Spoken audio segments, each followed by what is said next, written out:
Ayala starting for the Wolves and Jeffries for the OKC Lady Force. Thank you. I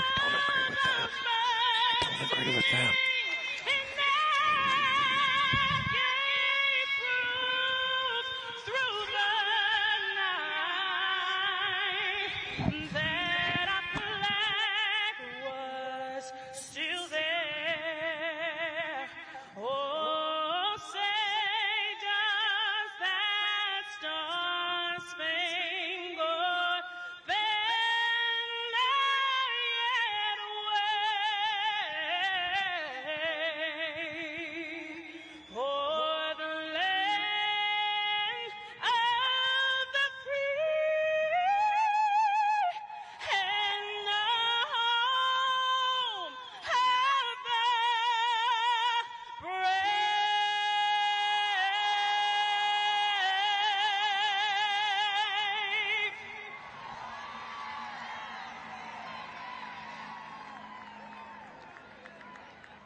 Thank you, Danielle Blackshear. And thank you to American Legion Post 221 out of Massillon, Ohio.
This is the WFA National Championship presented by Aid Nation, the official sports drink of the WFA.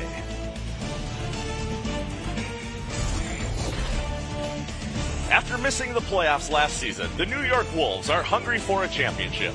In their way, the OKC Lady Force looking to become the second team to win a Division III championship one year and a Division II championship the next. Tonight, these two teams meet at the Tom Benson Hall of Fame Stadium here in Canton, Ohio.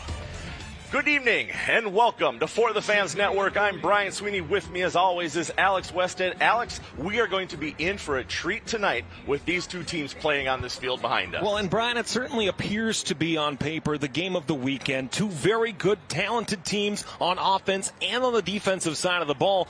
Really, it's a toss-up for who wins, but OKC certainly wants to go back-to-back. Well, with both teams having double success in the quarterback position, this is really going to come down to which of those four quarterbacks controls the game for both teams. Well, and I think when you look at the New York Wolves specifically, you talk about how they played in that conference championship game. You talk about the play of Danielle Ayala for the first three quarters before being supplanted by Karen Mulligan, leading a fantastic comeback down 19-0 at the start of the fourth quarter to win 27-26. They're going back to Ayala today. I'm not sure if that's the right decision, but we'll find out in 60 minutes' time. Yeah, this is going to be a great game here live at the Tom Benson Hall of Fame Stadium in Canton, Ohio. Beautiful weather for a Friday night kickoff here. 75 degrees, light wind out of the west. I mean, a huge contrast to the weather this area experienced last night. Well, and it was torrential is the word that first describes it, Brian. It was flooding in the streets, especially up near Cleveland, but it is a perfect day for football. It will get better. Right now, it's tacking about 15, 20 extra degrees on the turf itself. Played a factor certainly in Division 3. In Division 2, once that sun goes down, it gets cooler. Then all of a sudden, the best football teams in Division 2 will have a chance to win a championship. Yeah, as we look at the teams getting themselves into position for the opening kickoff this evening, we had a good turnout today. I mean, again, we talked about the weather last night. The New Mexico Banditas of the Division 3 game had a hard time making their way to Canton, Ohio. Some of them were laid up in Texas, and some of them were laid up in Chicago. But first, let's send it down to the third member of our broadcast team, Lois Cook. Lois. What's up, Brian? What's up, Alex? Well, I had to get over here and see what all this fuss is about, because this seems like it's going to be a good game. I talked to head coach at the New York Wolves, Alessandro, and he said that they are confident, they're ready to go, they are going to pick apart the offense and the defense and exploit them. And so, of course, I came over to Oklahoma City, and, you know, it's a little deja vu because they've been here before. He said that they know that they are supposed to be here. He's a little bit more relaxed this year, but that doesn't mean that they're not going to go to work. So I'm excited to see what's about to happen. Right. New York Wolves will be kicking off to start the game. The OKC Lady Force is ready to do what we've already talked about. They want to win back-to-back championships by advancing from the Division 3 to the Division 2 level and replicate the success that the Nevada Storm had. Well, and certainly for OKC, it starts on the ground. Elizabeth Jones will be a big factor in this game tonight. I'll see what she does in the opening drive. So the ball is up in the air, and for OKC Lady Force, it's number 7, Tamara Sweet on the return. Instantly, we have a flag, and she's taken down at the 30-yard line. Something we saw in the Division 3 game, Brian, a lot of flags in that contest. You talk about a championship game. You want to be playing your best, most clean football. Didn't happen in Division 3. We'll see it if we get in Division 2. Not a great start.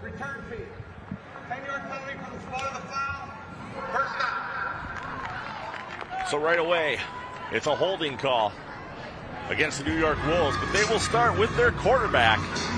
You all know it's number 8. Excuse me.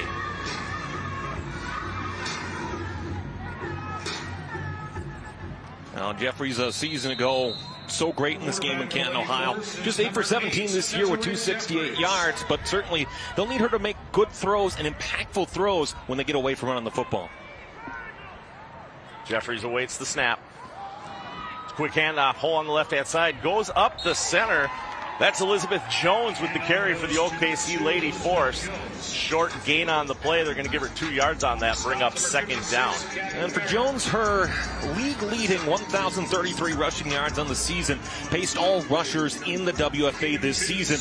Again, you take a look for the 5'10 quarterback from Oklahoma City. Giving her the football and giving Jeffries time to make that play, respecting the run game, of course, of OKC, will help the Lady Force navigate the ball down the field. So second down and 8 for the Lady Force.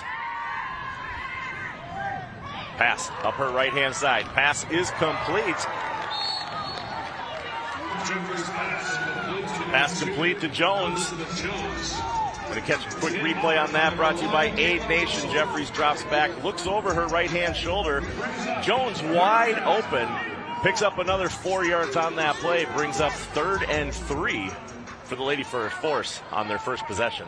For Jones, a good decision to separate and disengage from the defensive lineman, creating space and an option for Jeffries to throw in the flat. This time, the Lady Force try to go right up the middle, but they're met at the line by the Wolves' entire defensive line. Nothing for Jones there. They're going to give her momentum, so it is going to bring up 4th down.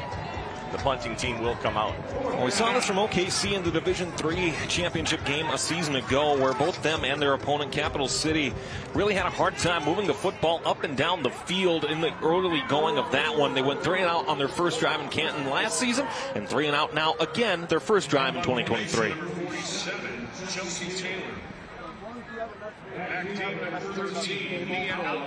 So for the Wolves, Nia Outlaw awaits the punt. Standing back on New York's 36-yard line. However, we got a flag before the snap even happens.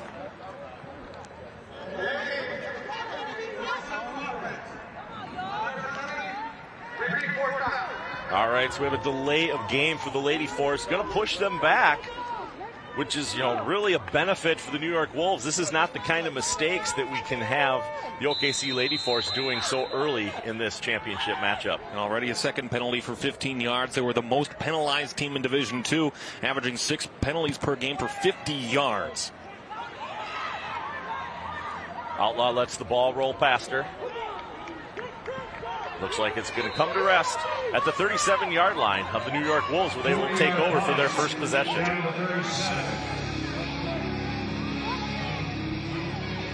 So the quarterback for the New York Wolves today, number 14, Danielle Ayala, takes the field looking to lead her team to that Division II championship that the Wolves are so hungry for, again, after not making the playoffs last season. Well, it was a conversation, Brian, you and I had coming into this contest, who would start at quarterback. Ayala in the first 3 quarters against the Baltimore Nighthawks in the National Conference Championship was not good, and Mulligan had to lead the comeback. Ayala takes a high snap, hands it off right away. Hand off to Jones. She's able to pick up about a yard. Going to bring up 2nd down and 9 for the Wolves.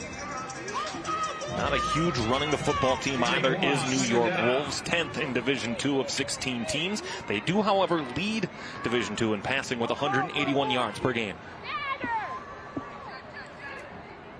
So again, Ayala has got a running back to her left.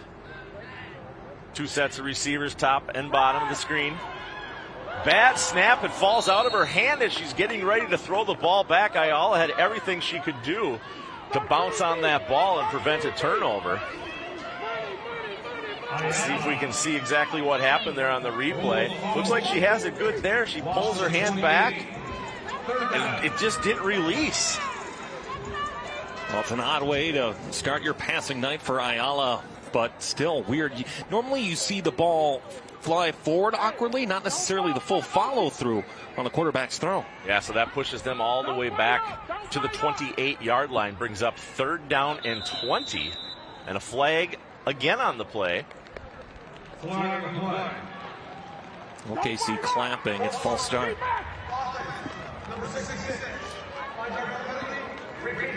So far, Alex, for these possessions that we've seen from each team, we're seeing them go back by penalties more than anything. If we look at the offensive starters for the teams,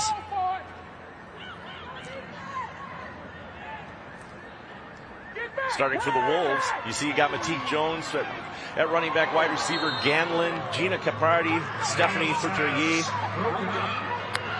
And of course, that pass is broken up right away by OKC's number 6. That's Ariana Font. Well, Font to safety from Lawton, Oklahoma. Capital City had struggles with this defense of the OKC Lady Force a season ago in the Division III championship game. 7 takeaways by the OKC defense, and almost won there already for the New York Wolves. And as again for OKC last season, both teams started 3 and out. Now New York has gone 3 and out as well. Nobody's really wading deep for New York here for the punt. Real short punt. Going to roll out of bounds right at the 49-yard line. So OKC is going to start their second possession with actually really good field position on the Wolves side of the field. 26-yard punt. Well, it's about taking advantage of miscues here, right? Where if you're OKC, you've been given a short field, and you've been given this offensive structure here where we talk about looking at this. Focus is on Elizabeth Jones. We know what she can do running the game, but that creates opportunities for Tamira Sweet. It creates opportunities for Renise Johnson. So you have to be able to use both the running game, which you know you're going to do, and that passing game to complement it like they did on the first 2 plays of the drive. So this time Jeffries hands off right away to Jones, and Jones is met in the backfield. Looks like they're going to give her a loss of a yard on this possession. Puts her right back to midfield, 2nd down and 11 from the 50. Well, a great read out of the backfield by Kayla Russell from Hazlet, New Jersey. See the handoff there to Jones, and then just enough on the line, too. That's a great disengagement that time by Asia Strickland to separate from the offensive tackle to slow down Jones enough to be able to be come in and finished off by Kayla Russell. Jeffries waits for the snap. And that time, it looks like Sweet was just a little too anxious. So if we look at the New York Wolves defense here, they've actually had quite the defensive season, Alex, with a lot of success on that side of the ball. Well, they've been elite, certainly, on the defensive side of things in Division II this season. It's a team that's only allowed 41 points on the season, and the big player to watch, 18, Nandi Brown from Brooklyn, where she had the conference ceiling interception against the Baltimore Nighthawks. So Jeffries drops back, she does a little scramble, finds an open receiver. That pass is complete to Singleton Mott, and it looks like it's going to be enough to pick up a first down for the OKC Lady Force. D. Singleton Mott, a former member of the Cali War. This is a great ball and a great read by Jeffries. She looks downfield, sees the zone defense, and Singleton Mott's able to find a hole in it. She drops down, makes a nice catch, and the first down of the contest. Yeah, and the good thing, Gabby Farrell was there to knock her down, or Mott could have had at least another 10, 15 yards on that reception. Jeffries has to get rid of it quickly. Pass is complete to Jones on the right-hand side, and she's forced out of bounds. Looks like they're going to give her forward progress. Picks up about 1 yard. Going to be second down and 9. So what we're seeing right away, Alex, is we're seeing the New York Wolves defensive line crashing through the OKC Lady Force's offense, and Jeffries is having to make a lot of split decisions so far in this first quarter. Well, and it's certainly for Jeffries being able to read where the defense is giving you, especially in that zone defense that they're employing up high. And now, again, it's on the receivers to be able to create space and separation, that balance between run and pass, because New York can load the box all they want as a result. That's going to be a fumble. Looking like it might have been recovered by New York. We are waiting to see, and sure enough, that was Kayla Russell on the fumble recovery for the New York Wolves after a bad pitch to Elizabeth Jones. Turns the ball over. This is the risk you run when doing that pitch play, where you see it's right at the hands of Jones, but just uncomfortable with how she got it. And Johnny on the spot, what a great play to get to it, Kayla Russell. And again, when you know that OKC is going to run the football, you can load the box on the defensive side, send extra pressure, and plays like that happen as a result. Kayla Jones, a great player for New York from Curtis High School in Hazlet, New Jersey. So New York with their second possession of the game right away, bust something up the middle. That's Matique Jones again, the ball carrier. Much better possession this time, and a better run for her as well, as she picks up 7 yards, second down and 3 for the Wolves. Well, and Jones will take a look at it here, the leading rusher for them this season for New York, under 600 yards rushing. No one else over 100 yards rushing for the New York Wolves this season. She'll be their ground horse for the day's contest. And Matique Jones with 5 touchdowns on the year will need to add another here to keep New York Wolves offense running. So again, the quarterback, Ayala, for the Wolves, awaits the snap. Pitch to her right. That's Monique Jones once again. This time, though, she loses yardage on the play.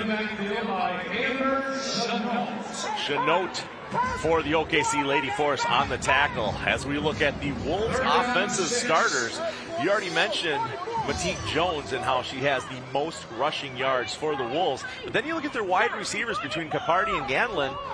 They've got a good all-around fixture there. Gives Ayala a lot of options to go for. Well, and Ganlin, great hands, had a great touchdown receptions against Baltimore. And again, watch the play of the center, Dana Moneta, in terms of what she's able to do. That time the pass is just a little bit short. Intended for Parota. Fortunately, it'll bring up fourth down for the Wolves. So, you know, Alex, this game is so far quite the opposite of what we had for the Division II championship game, where, you know, the West Palm Beach Coyotes came out and went down the field and scored at will. Here we've seen both teams so far.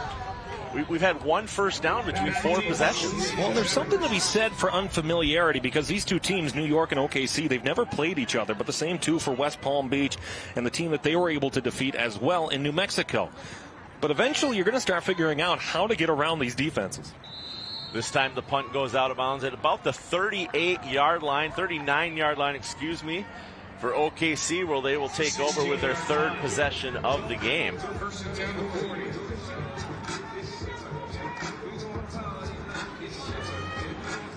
You know, one thing, Alex, you and I have been doing these games a couple of years now, and each time we come to Canton, Ohio, to the Tom Benson Hall of Fame Stadium here, it's built up a little bit more. I was walking around a little bit earlier today, and they have John Madden's bus on display, which was quite exciting. I'm looking forward to walking through that tomorrow if I get an opportunity.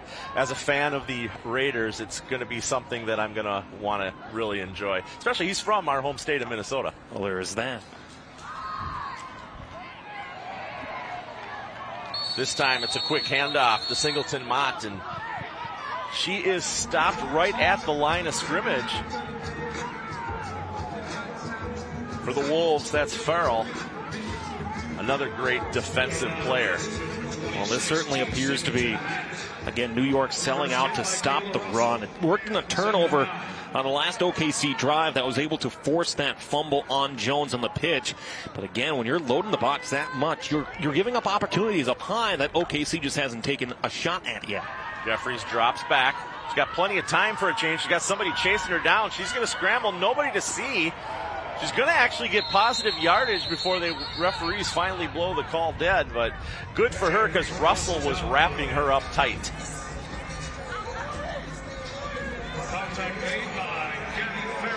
Well, again, some good space, certainly for Jeffries. That pocket is holding up well around her. As you see on your screen, she's got a ton of time to throw this football. There's not a white jersey anywhere near her until she takes off out of the pocket and starts running forward. In that case, she runs out of room.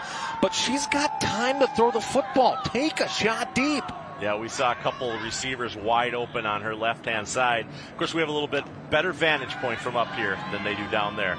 Jeffries drops back, throws a quick slant to her left. It is in and out of the hands of Singleton Mott, which she had a little bit of room, but it's going to bring up once again something that both of these teams are used to seeing so far this game, and that's a fourth down. Well, and you're finding time and space on the far side of the field to be able to navigate the football, but so far the last two times that they've tried it, on the pitch that turned into a fumble and that incompletion there, at some point you just got to keep going back to the simple plays. Hand the ball off to Jones to left. It's third and short. Run the football, keep the ball on the ground, and then gain the yards that you need. Think about going for it because it's, you're right at midfield. So it's another punt for the Lady Force. Outlaw back deep. And this one's just going to die right at the 30-yard line. And Lois Cook has got some more information for us, so we're going to send it back downstairs. Yeah, it's interesting, all these fourth downs, because from down here on the field, the sun is brutal. I know you can't really tell it there, but I think depending on what side of the ball you're on, if it's the New York quarterback or if it's the receivers of Oklahoma City, it's pretty tough. I know football's not a game of excuses, but I hope they wore their eye black. Thanks, Lois. No, I can actually see what you're talking about. If you look at the field from up here, you can definitely see on the far side hash marks a shadow developing across the field right now. So right there, that was a quick little run for the New York Wolves. That's Matique Jones again, the ball carrier. Picks up 8 yards, probably their best advancement of the ball so far in this game. So it's going to be second down for the Wolves deep in their territory. Longest play of the game, certainly for New York as well. McSwain for OKC had a receiving touchdown last season in the Division III championship game, and she proves great on both sides of an offense and defense. Quick little pass to her right-hand side. That pass is completed to Perota.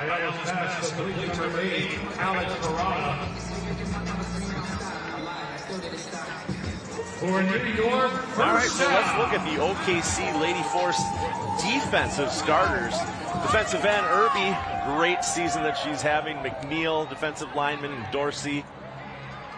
They're really strong on the defensive side of the ball for OKC Lady Force, something that we talked about often on Road to Canton this season. Well, and Sade Roberts in the linebacking core as well, a very strong individual who makes a number of fine tackles, and a great one there for OKC. Yeah, Jones escaped that first tackle, like you said, but then ran right into Roberts, and she was able to pull her down. A gain of 2 more yards, going to bring up a short third down for them, or excuse me, second down and 1. And Sade Roberts, OKC's leading tackler this season, 82 combined tackles, 12 for loss. Great tackling for him as well, wrapping up, driving low. and making sure that the run did not go any further. So Ayala hands the ball off right away. And looks like New York's going to get their first down of this contest as they move the chains. It's going to be 1st and 10 from the OKC's 49-yard line.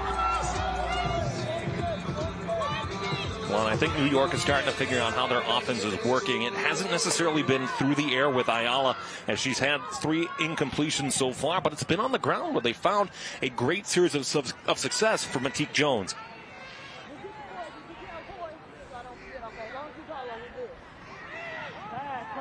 Quick little pass up the right-hand side. That pass is complete to Cascone. Ayala's pass complete to number 87. She's going to pick up 8 yards on that, 2nd down and 2. So New York is definitely looking like they know what's going on as we see Coach Fabian over there on the sideline for the New York Wolves. Well, Fabian Alessandro, the head coach of the New York Wolves, done a great job leading this program this season. Once again, undefeated.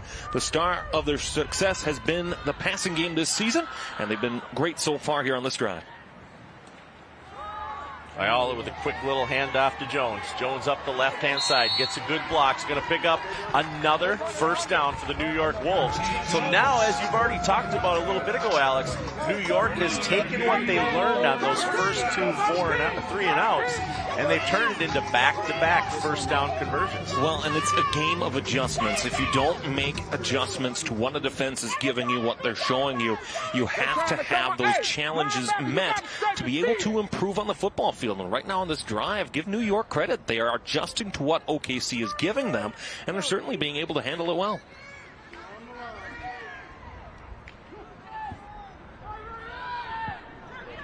So Ayala waits the snap, drops back, looks to her right, throws the ball. She's got a wide open Cascone, who picks up a couple yards on the play.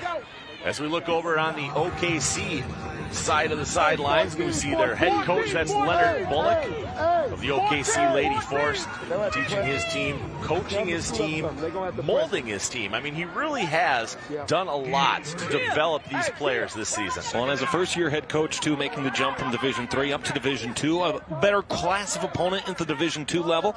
It's certainly been a challenging season for the OKC Lady Force, but they have proven every step of the way that they can handle the challenge.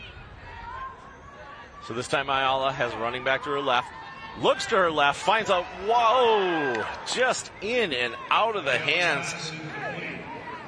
That pass was intended for Canlin. Great coverage on that play by the OKC Lady Force's Kaya Quenes. Now for Quinones from OKC, it's just a great read, but a ball that's just a little bit overthrown. It was intended there. Good looking, again, great lead open for Allison Gamlin, but just overthrown. Quinones right there, so not any yak certainly would have been at their disposal, but dangerous here because now you're at 3rd and long. Yeah, Gamlin was looking for a flag when she came down, but that was a clean hit. That was perfect timing on the defensive player's side. 3rd down for the New York Wolves. Ayala awaits the snap. We have flags on the play again.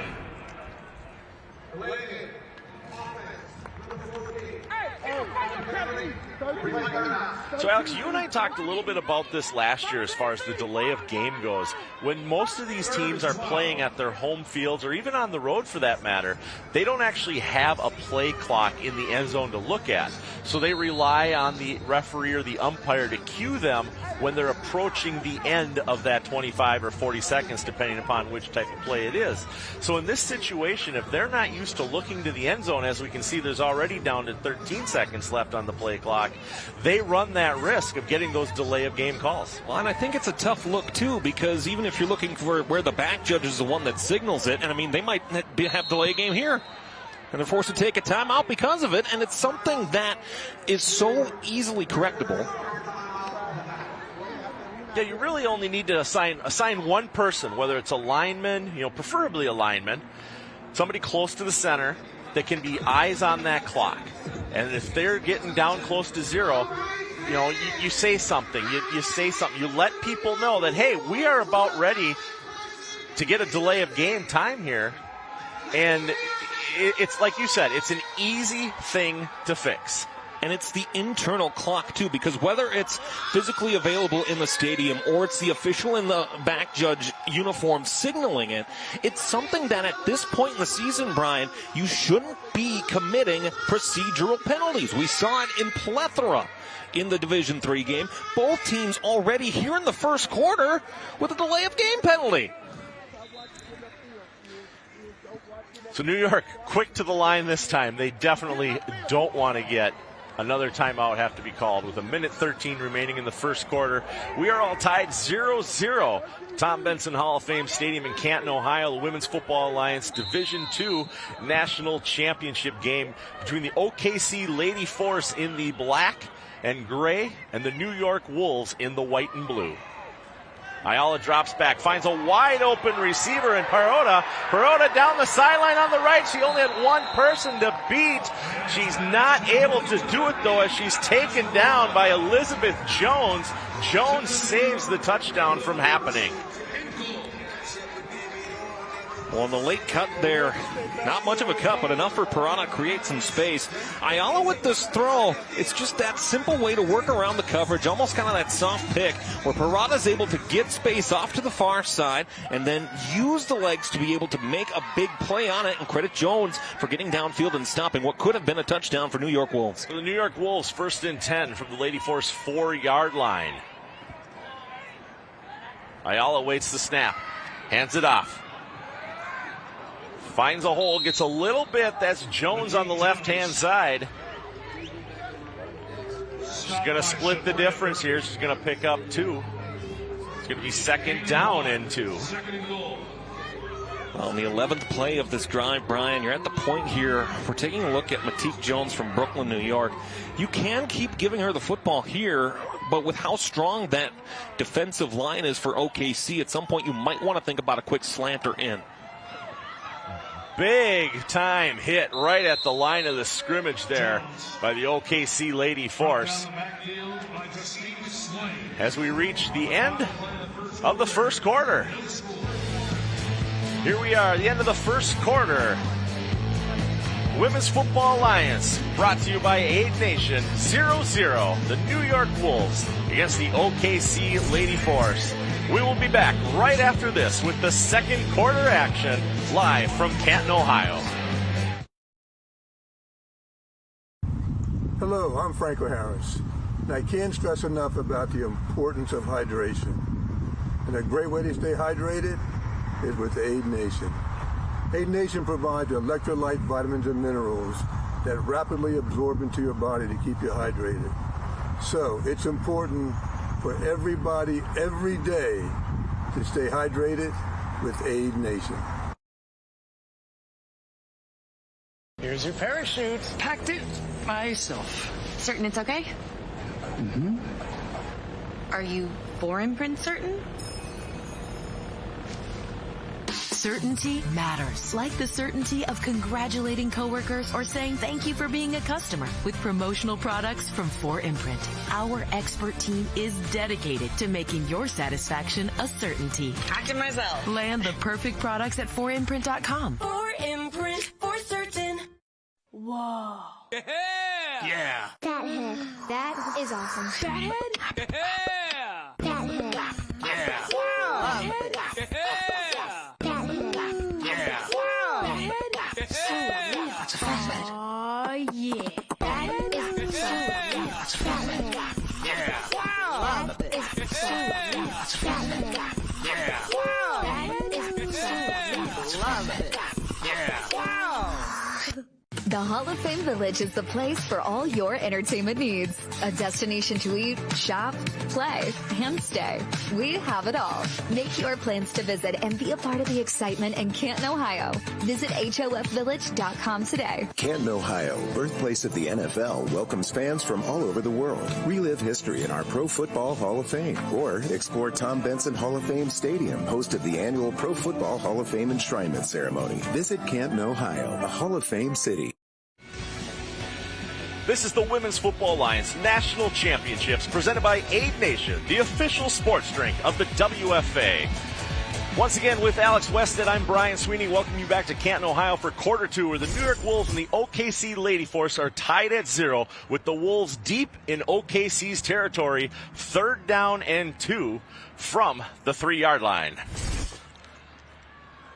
Again, you got 2 shots at this here if you're New York Wolves. I think you got to try a pass, whether that be a slant, an in, or an out, because we saw that on those short yardage situations for New York Wolves on this drive, they've used those out routes well, and they found space and separation on that right side. I don't know that running the football up the middle is going to get that. So Ayala, right under center, takes the snap, hands it off to the left. That's a quick handoff to Jones. Jones gets nowhere on the play, and we find a flag thrown.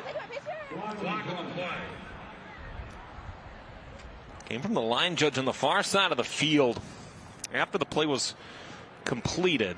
And Jasmine Guy of the OKC Lady Force was shrugging her shoulders as she was running in. Might be something against her. Wait and see here what our official lets us know.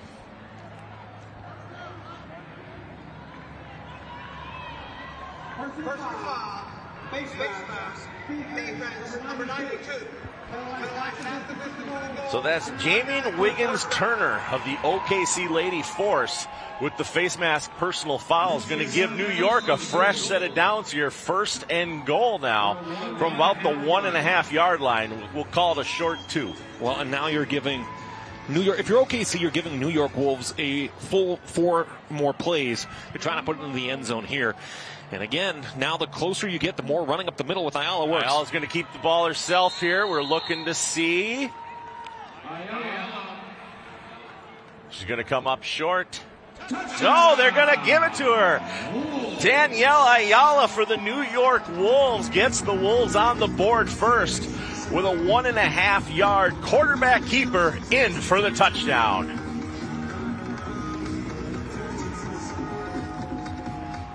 Well, and so many question marks about who would be starting quarterback in this game for the New York Wolves. Ayala didn't do it with the arm that time. She did it with the legs. You're in a short yardage situation. You certainly can do the quarterback keeper, but to see it work so well from 2 yards out and our camera vantage point there, it's tough to tell for sure one way or the other, but it looks as though Ayala got it over, and we'll see a perfect view of this here.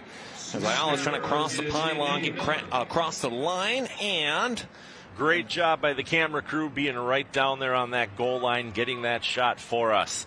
The extra point kick is up, and it is good. And with 14:25 remaining in the second quarter, we finally have a score, Alex. The New York Wolves 7, OKC Lady Force with 0. Well, the scoring drive summary for the New York Wolves, Brian, 12 plays, 70 yards, 6 minutes off the clock, and it's capped off by the Danielle Ayala rushing touchdown to give the New York Wolves a 7-0 lead. And for Ayala, her first rushing touchdown of the season, had 16 carries previously for 97 yards, and she'll just now crack over the 100-yard marker on the season. And a well-designed play for the New York Wolves and a drive for New York Wolves to be able to move the ball well down the field. We talked about it in the first quarter, where they learned how to attack the OKC defense, and when it got to those short yardage situations, it worked well in their favor, and sure enough, points on the board. You know, and it was that personal foul penalty against Wiggins-Turner of the OKC Lady Force that gave Ayala that opportunity, because it really put her right on top of that goal line. All she had to do was make the leap. Well, Division II's most penalized teams this season, already with 4 penalties here through the first quarter alone. It's something that they have to clean up, and they need points on this drive too, because we saw in other games for New York Wolves, if you give New York another opportunity to throw a 0 up, it might be game over. This time the ball hits off Tamara Sweet. She's running up the left-hand side, forced out of bounds by a bunch of the New York Wolves. Allison Hanlon for the New York Wolves helped to get her out of bounds. OKC's got a lot of moving of the ball to do here. They can't afford to sit back and let New York take control of this game. What they did so well, Brian, in last year's Division III championship is they were able to get those takeaways. 7 times they forced turnovers in the Division III game. Right now, they trail in that department -1 on the fumble earlier on by Elizabeth Jones. They need points on this drive, and they need to just simply play cleaner football. So Jeffries, under center, waits the snap. Snap comes off. It's a quick handoff to Jones. Jones finds a hole up the middle, but she's met once again by a bunch of New York Wolves, including Miller, and Miller prevents her from going anywhere. She's only going to get 1 yard on that. 2nd down and 9 for the OKC Lady Force, who all of a sudden is in a hurry-up offense. Well, and certainly for Kayla Russell as well. Great job moving across the formation to recognize the play, make a fine tackle. Jeffries calls for the ball. Drops back. Lots of time. Airs it out big. She's got somebody on the right-hand side of the field. She was aiming for McSwain. McSwain had coverage all over her. And this is one of those times where, as a defender, she should have went for the interception instead of just preventing the ball from being caught. Well, one of the things they tell your defensive backs is if you don't know for sure you're going to get the interception, to just knock it down. It's a pretty good battle. They're both going back and forth with the hands there. And I can see certainly where you're arguing as Carmona had turned around, but she had established where the ball was, so no reason for the pass interference there. This time, Jeffries keeps the ball. She's scrambling to her left. Airs the ball up in the air, and it's almost picked off. Public address announcer Brandon Rossi says broken up, but in my opinion, right there, that was an opportunity for Athena Reyes to make another interception. 2 back-to-back plays. Jeffries is lucky she hasn't been picked off. A little bit of a busted play, too, as it looked to be a play action, but tough with no running backs there. And again, I don't know if the hand in the way, certainly, of Outlaw may have affected her vision of the ball for Reyes. But for the New York Wolf from the Yonkers in New York, in the Manhattan area, another fine play for this New York Wolf defense. So 4th down, once again for the OKC Lady Force. Punt is up in the air. This time it's fielded cleanly. Looking up the right-hand side, finds a little bit of a block. And finally taken down, that's Maya Outlaw once again. For the Wolves on the return, and the Wolves are again going to be starting with pretty decent position. This time 1st and 10 from their own 48.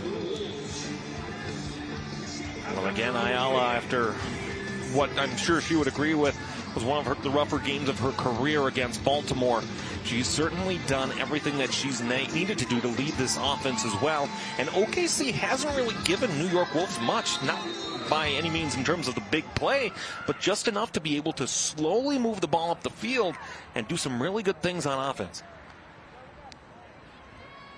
So once again, Ayala waits for the snap. She's got a running back to her left. It's a pitch over to her left-hand side. That pitches to Jones. Jones finds a little bit of a hole, makes her way up the field for about a 4, maybe a 5-yard completion. Gets on the other side of the 50-yard line. Going to be 2nd down and 6 for the Wolves. Well, this is good pitch protection as well by New York Wolves. Again, it's just that soft little sidearm over to where Jones is, and she can just go up the field, follow the blocking, and well done by the offensive line as well to shift over to create space for that 4-yard pickup. So Ayala again, this time she drops back, looks deep down the field. She's got a receiver wide open, and just a little bit out of the reach for Allison Ganlin. Ganlin had nothing between her and the end zone but hash marks. And a great read once again, simple go route for Ganlin, and a ball that's just a tad overthrown for her. Again, you see that separation. There's 6 feet of separation between Ganlin and the defensive back for OKC, Jasmine Guy, but that ball just a little bit overthrown. Otherwise, 6 points on the board. McSwain also running into the pitcher there at the end for OKC. So 3rd down and 6 for the New York Wolves and Danielle Ayala. Ayala waits the snap. She drops back. Another one. She's doing the same play. This time it's up in the air and they're fighting for it. This time it's actually in and out of the hands of Ganlin. Much better throw that time by Ayala. Same result. Well, and I think if you're New York Wolves, on the offensive side of the ball, you look at this play and you recognize we had success. I mean, that 6 feet, that 3 yards difference between the two on the previous play. Reason to go back to it again here, and a ball that's thrown up well, and that there is exactly why you tell your defensive backs to swat the ball down, because the way that ball bounced, Ganlon still had a second shot at it. Yeah, Jasmine Guy with great coverage there on Ganlon. Once again, this time prevented her from making the catch. So it's another punt for the New York Wolves. OKC awaits. Ball is up in the air. This time it's going to roll, and it's going to take a definitely favorable New York Wolves bounce. It's going to settle itself down at the 5-yard line, but there is a flag in the backfield. And it was not an enthusiastic flag by any means either, as this should be either running into or roughing the kicker. If it's 5-yard variety, it'll set up another punt. But if it is the 15, we'll take a look at it here.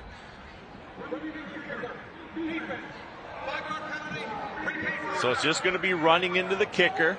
So OKC escapes a little bit there. It's going to bring up 4th down again, as you stated. And I agree with that call on the running into the kicker, because you can see certainly as a special teamer there, McNeil is certainly running up to try to block the punt, and that's what you do when you're in punt coverage. But there wasn't any roughness to that at all. It was just, I stop and I touch the kicker. By definition, I'm running into the kicker. 4th down and 1, so New York decides to put Ayala back in, and she's going to keep it. And this time, instead of the touchdown, she's going to pick up a 1st down. But no, she breaks through a hole, and she's got a little bit of a room, but she is dragged down by Diana McNeil. That was not what we expected there. She looked like she was down after just picking up the 1st down.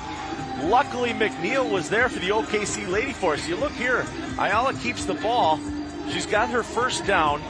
Sade Roberts, the OKC Lady Force, lets go. And Ayala is able to take off again, but she is finally taken down by McNeil, preventing what could have been Ayala's 2nd touchdown of this game. And it's the block by Manetta that starts that playoff in the first place. So this time, whoa, the ball comes out, and it's picked up by the OKC Lady Force. A stripped ball by Sade Roberts of the OKC Lady Force turns the tides on this game. OKC is going to have what's going to be their best starting position of the game so far, as they're going to be 1st and 10 from the Wolves' 47-yard line. Look at this again. We just see Roberts go in there, and she just grabs that ball and pulls it right out of the hands of Jones. Ardmore, Oklahoma, stand up for Sade Roberts. That's just pure strength, because at that point, the ball carrier Jones has stopped moving, and Roberts just rips it out of her hands, turns it into a great play for the first OKC takeover of the day. They always tell you, play to the whistle. We've got Lois Cook down on the sidelines once again. Lois, this is an exciting game. This is such an exciting game, and I'm over here on the New York Wolves sideline just watching all of the energy, and it's great to watch, because I had the pleasure of speaking with several of the players just yesterday, and they were telling me that, this game means redemption. They feel like they should have been here last year. They're here this year, so they have something to prove. And I guess they got to hold on tight to that ball, because turnovers are not going to help that gameplay. But it is exciting to watch all the momentum and energy coming off the New York sideline. Brian? Thanks, Lois. Yeah, excitement, energy. We're seeing it all from the New York Wolves. And, I mean, that was really – you can't say that was a mistake by the New York Wolves, as much as you can say that was playing until the final whistle by the Lady Force. They did what they needed to do, and they stripped that ball. Well, Lois is a great wide receiver for the DC Divas, knows this better than anybody. Football is a game of momentum, and we saw it for New York through the first quarter, that momentum from the conference championship to now. What momentum will this bring for OKC? So Jeffries awaits the snap. 11:50 remaining here in the second quarter. The Women's Football Alliance Division II National Championship game. Hands it off right away. She is forced back hard. Oh. That is Kayla Russell, the New York Wolves, on that stop. And she did not want to let that ball go any further than the 4 yards that was already picked up. One-on-one drill, low man wins. I mean, that's Kayla Russell's having herself a great first half. And again, Singleton Mott, great speed up the gut, but you see how low Russell gets. Just lifts her up and drives her back. That's great football. Jeffries, once again. Hands it off really quick. That's a quick handoff to Singleton Mott. Mott finds a hole up the right-hand side, gets a good block. It's going to be really close to see if she picked up the first down. She's right at the 40-yard line. They're going to give it to her. 1st and 10 for the OKC Lady Force off that Singleton Mott first down run. Well, it's her first down, Brian, in almost 15 minutes of game time, where we've seen OKC take the field now 5 times, and they have turned the ball over or punted in 4 plays or less every single time. They need a long drive to give them confidence here in the rest of the second quarter. So we've seen Ayala for the Wolves air it out. Is it time to see Jeffries do that? She steps back. She's looking to her right. She's scrambling to her right. She's keeping the ball. She's going to run to herself and run out of bounds at about the 37-yard line. Being chased out of bounds there. Now, it's tough to say for Jeffries, too, because she has that great arm for OKC, but then she also has the speed, where if she gets to the outside, watch out, because she can break a big play for a significant gain. And so you have to respect that if you're the New York Wolves defensive side. OKC was expecting on the defense as well to have to play one side, but so far they found out Ayala can run the football as well.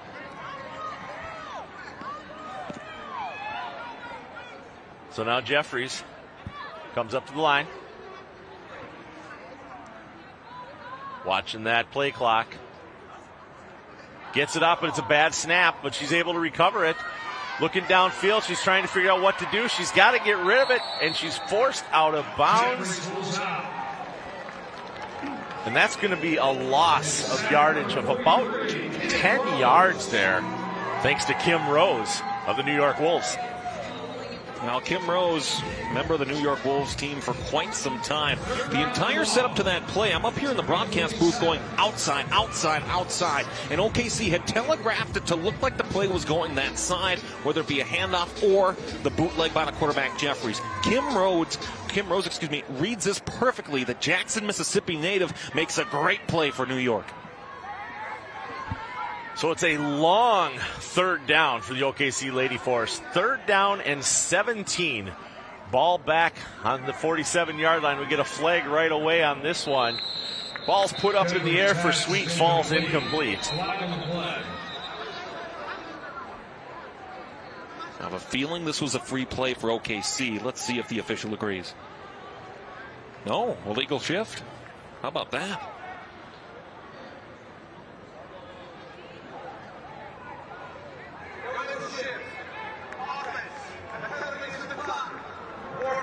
So New York did what just about anybody would do in a 3rd and 17 situation. They declined the penalty. Why give them that other opportunity? Brings up 4th down, and OKC is forced to punt once again. Well, it's not, again, Brian, it's not how OKC wanted to start this contest, but their longest drive of the game now, 6 yards, or 6 plays in total. It's, again, those penalties and those mental mistakes that are costing OKC right now. Outlaw back deep for the Wolves, awaiting Chandler's punt. Line drive punt this time. They're just going to let it fall. The ball's going to settle at the New York's 27-yard line, where they will take over 1st and 10. On the near side of that battle, Brian, Nandi Brown and Kaya Quinones were in a back-and-forth battle where Quinones was almost trying to push Nandi Brown into the ball to force that live ball scenario. But credit Brown certainly for the leg strength as well to stay away from that football and not have the unforced error. Now New York Wolves with another chance on offense. So with 8:57 remaining in the second quarter of the Division II championship game, live from Tom Benson Hall of Fame Stadium in Canton, Ohio, with Alex Westhead. I'm Brian Sweeney. New York Wolves 1st and 10 from their own 28-yard line, already leading the OKC Lady Force 7-0.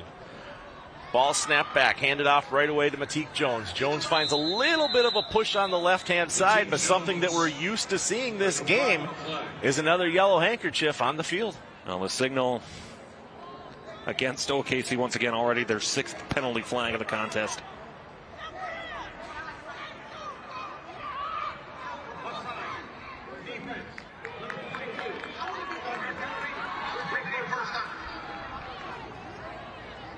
So it's a 5-yard penalty for OKC. He's going to repeat first down for the Wolves.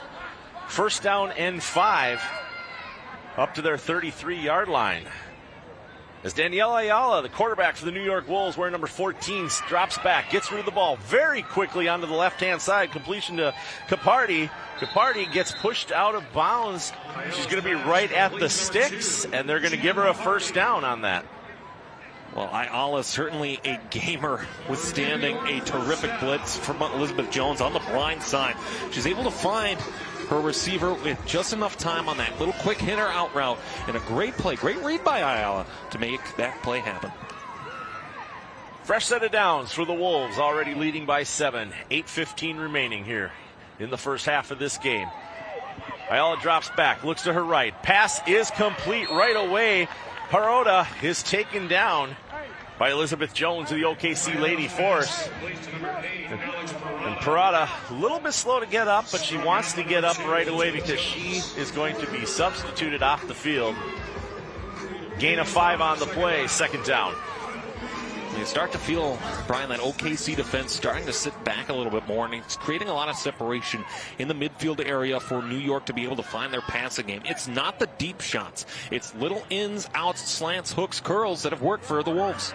So the handoff to Jones right away. Jones does what she does best, goes up the middle. This time she picks up about 2 yards. It's going to bring up third down and 3.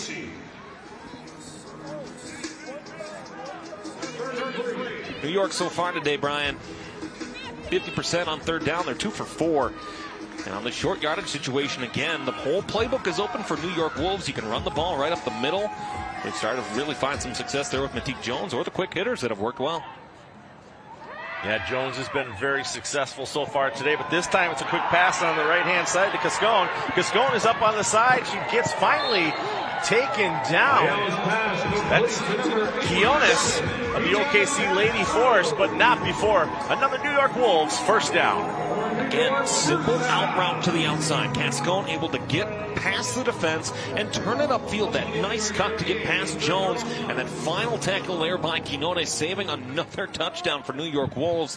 It's the death by 1,000 cuts for the New York Wolves offense. Fresh set of downs, first and 10 from OKC's 31. A really fast run there by Jasmine Guy to prevent the catch by Ganlin. Going to be second down and 10. It's been a very interesting matchup, Brian, in the course of this contest between Ganlin and Guy on that far side of the field, where they have had some really terrific battles here in the second quarter. And so far, it's been all Guy. So Ayala calls out her play, changing it at the line of scrimmage. Running back to her left. Pair of receivers on both sides. Looks to her left, throws it. Instantly caught by Ganlin. Ganlin's going to get enough for a first down there. Moving up the field. Ultimately slowed up by Chelsea Taylor.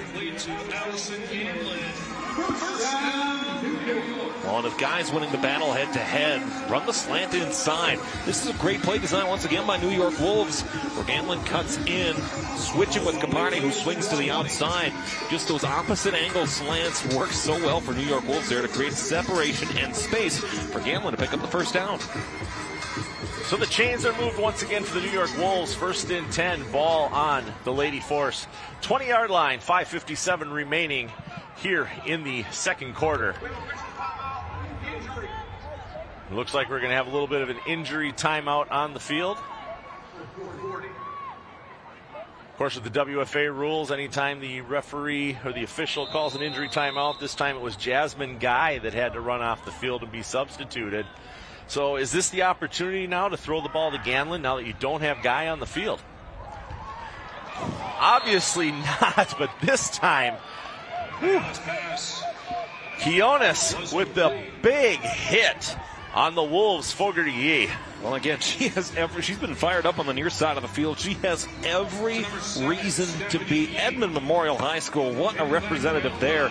And good job securing the football. Although maybe, again, if you're looking at that Fogarty Yee reception there, maybe you just say, just drop it, knock it down, because now you've lost 5 yards.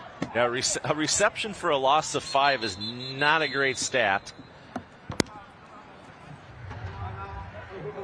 And Oklahoma is going to elect to use their timeout. And of course, Brian, we have the luxury of being up here talking on the Road to Canton show each week. It's a lot easier said than done for a lot of these things where we can just say, oh, just drop it. Just have the wherewithal and the brain space to recognize where you're at. Well, it's fast on the field. That's for darn sure. Yeah, Road to Canton show. We want to appreciate everybody for chiming in all season long. Of course, if you ever want to get a hold of Alex and I, email address roadtocantonshow@gmail.com. We are happy to take story ideas. If you are around the country and you want to help produce segments representing your team, we will take those segments and we will air them for a national audience. It's all about you. We will put it together. We will showcase your teams across the country that play in the Women's Football Alliance. It's about making stories and representing the women and the athletes that make this league click. The league continues to expand, continues to recruit new markets, and it's our job, Brian, to tell the story of the Women's Football Alliance here in Football Heaven, Canton, Ohio. 5:15 remaining here in the second quarter. New York Wolves up 7-0 over the OKC Lady Force. New York moving the ball down the field. 15 yards to go. Second down ball on OKC's 25-yard line. Ayala takes the snap. Drops back. She's got somebody chasing her down, and she's going to get tackled by OKC's Amber Chenault.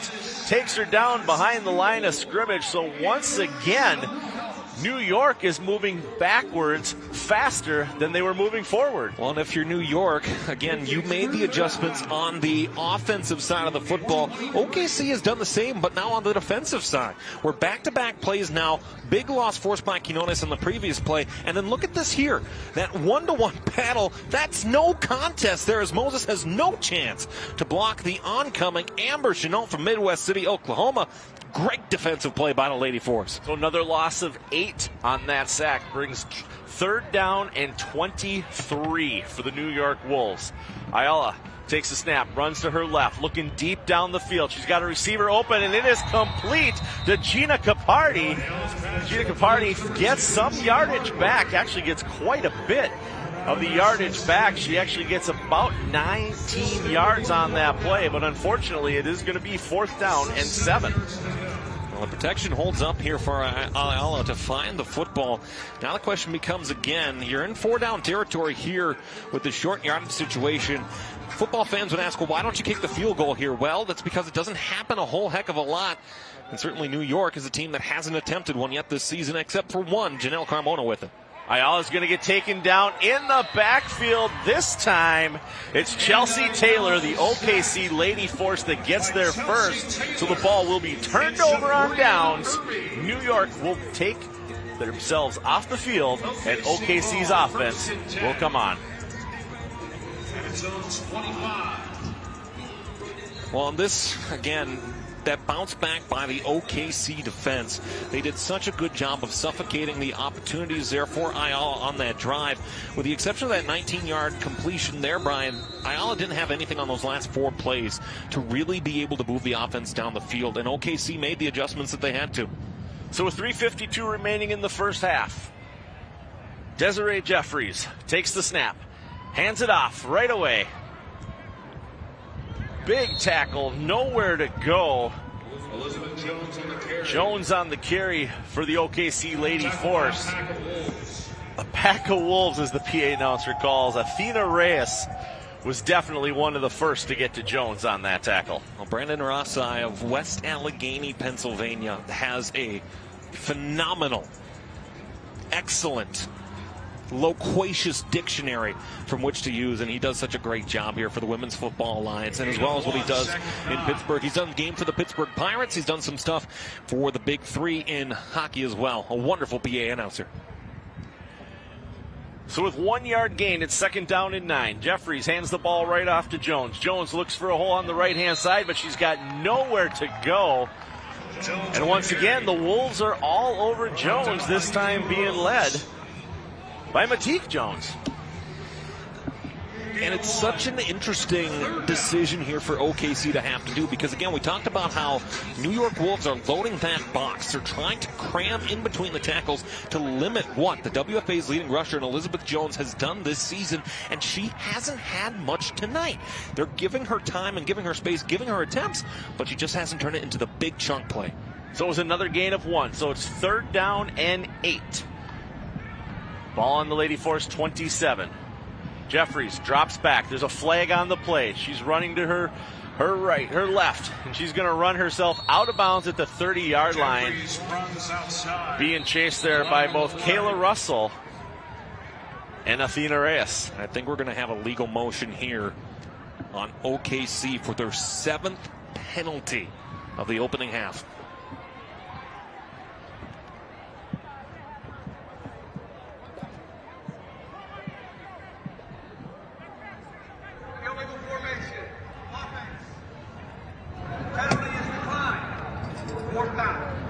So that's twice now that OKC's committed a big penalty on 3rd down and given New York the opportunity to decline the penalty and really force OKC into a punting situation.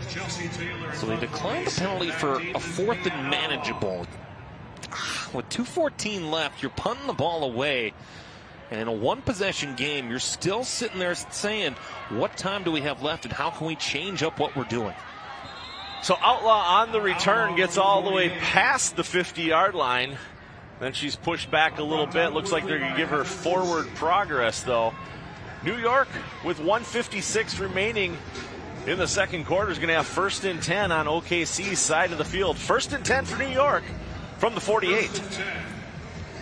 And this is the exact situation. You talk about a 2-minute drill where you want to be able to move the ball quickly. Well, you don't have to move the ball super quickly when you're sitting 1st and 10 from the other team's 48-yard line. You have your entire playbook with 2 timeouts left to do anything that you want and move the football down the field.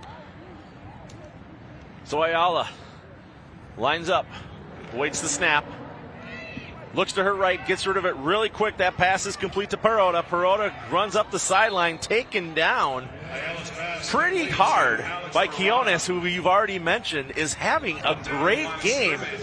Unfortunately, her offense isn't having as good of a game as she is on defense. Well, and it's for Quinones, it's another great play because as going out to the right side, you're trying to work the sideline on the 2-minute drill. And Alexis Parada is working towards that near side, but doesn't go out of bounds as quickly as she needs to. But then again, New York starts on offense in half number 2. So this time Ayala's being chased in the backfield. She has to get the ball away. It's almost intercepted, but it's almost also a completion in and out of Parada's hands. And once again, we've said her name again. Quiones is there. Almost gets the interception that time. And this is one of those tweeners where if you're a quarterback, you're flushed out of the pocket, great pressure again by OKC.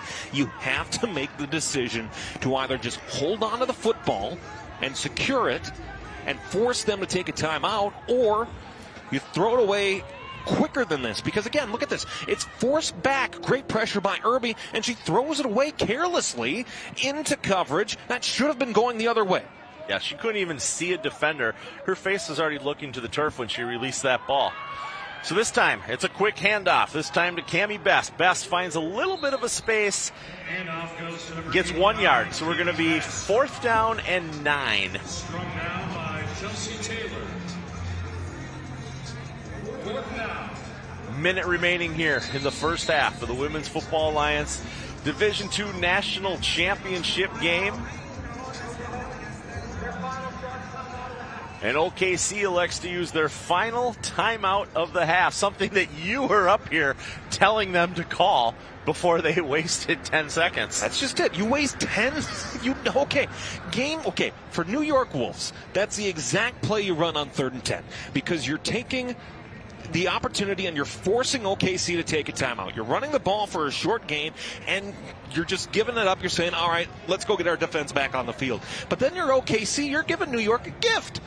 You have 10 seconds to take a timeout and you don't.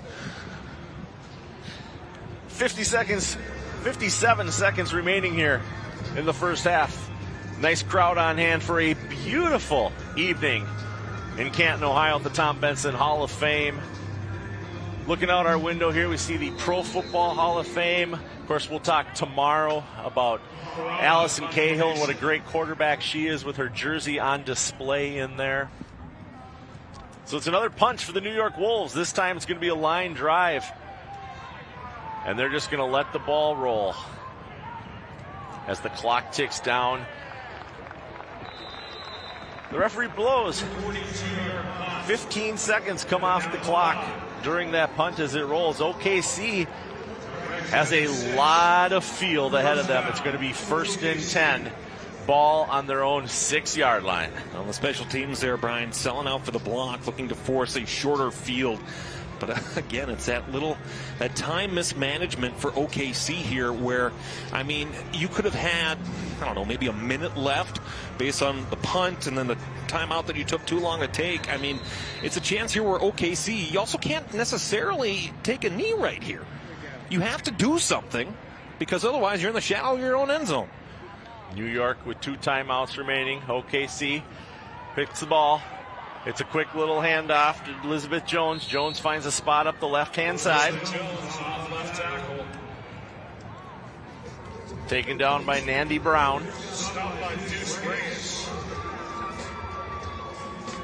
Nandy Brown, of course. Pat Brown, coach, public address announcer, broadcaster. Does a little bit of everything for the New York Wolves. 18 seconds remaining. I think they ran that play just so they'd have an opportunity to take a knee with nothing behind them. Well, and that's certainly why they're not showing any signs of urgency here. Again, they may just let the play clock wind down as there's just a second differential and see what Jeffries does here. Quick little pass, falls incomplete. 1 second remaining on the clock. She should have held it for that 1 more second before she released that ball. And if that's what you're lining up to do, when there's more time on the play clock than there is on the game clock, just let the clock run out. You know, Alex, we talked all season about the OKC's diligence, their great play calls, their great ball handling, and this first half of this game, we really haven't seen it yet. This time Jones gets a handoff on the left-hand side, finds a hole, but it's going to be the last play of the game, or excuse me, of the half, as Jones is taken down by Yanni Miller. If there's one thing that frustrates me, it's game mismanagement, and right now, that's OKC's worst possible enemy. So from the Women's Football Alliance Division II National Championship at Tom Fame Hall of Fame Stadium, New York Wolves 7, OKC Lady Force 0. We'll be back with some halftime highlights right after this.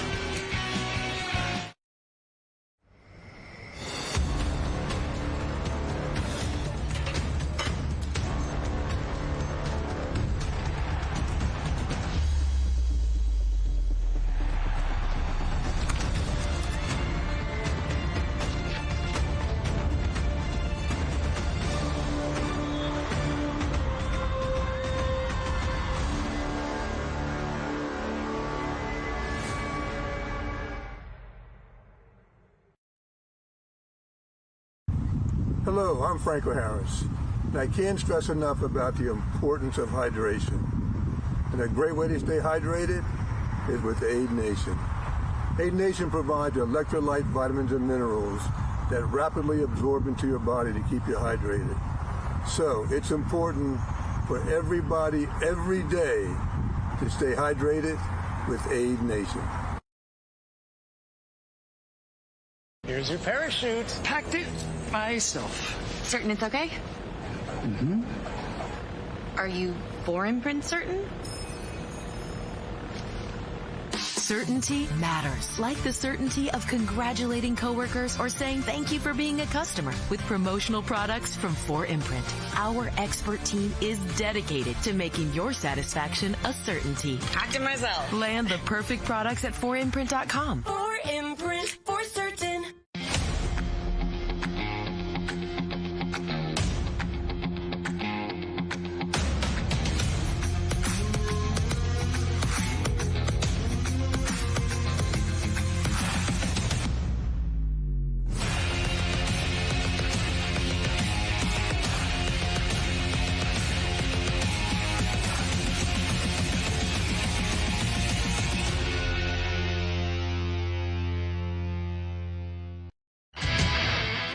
So it's 7-0 here at the halftime of the Women's Football Alliance Division II National Championship game.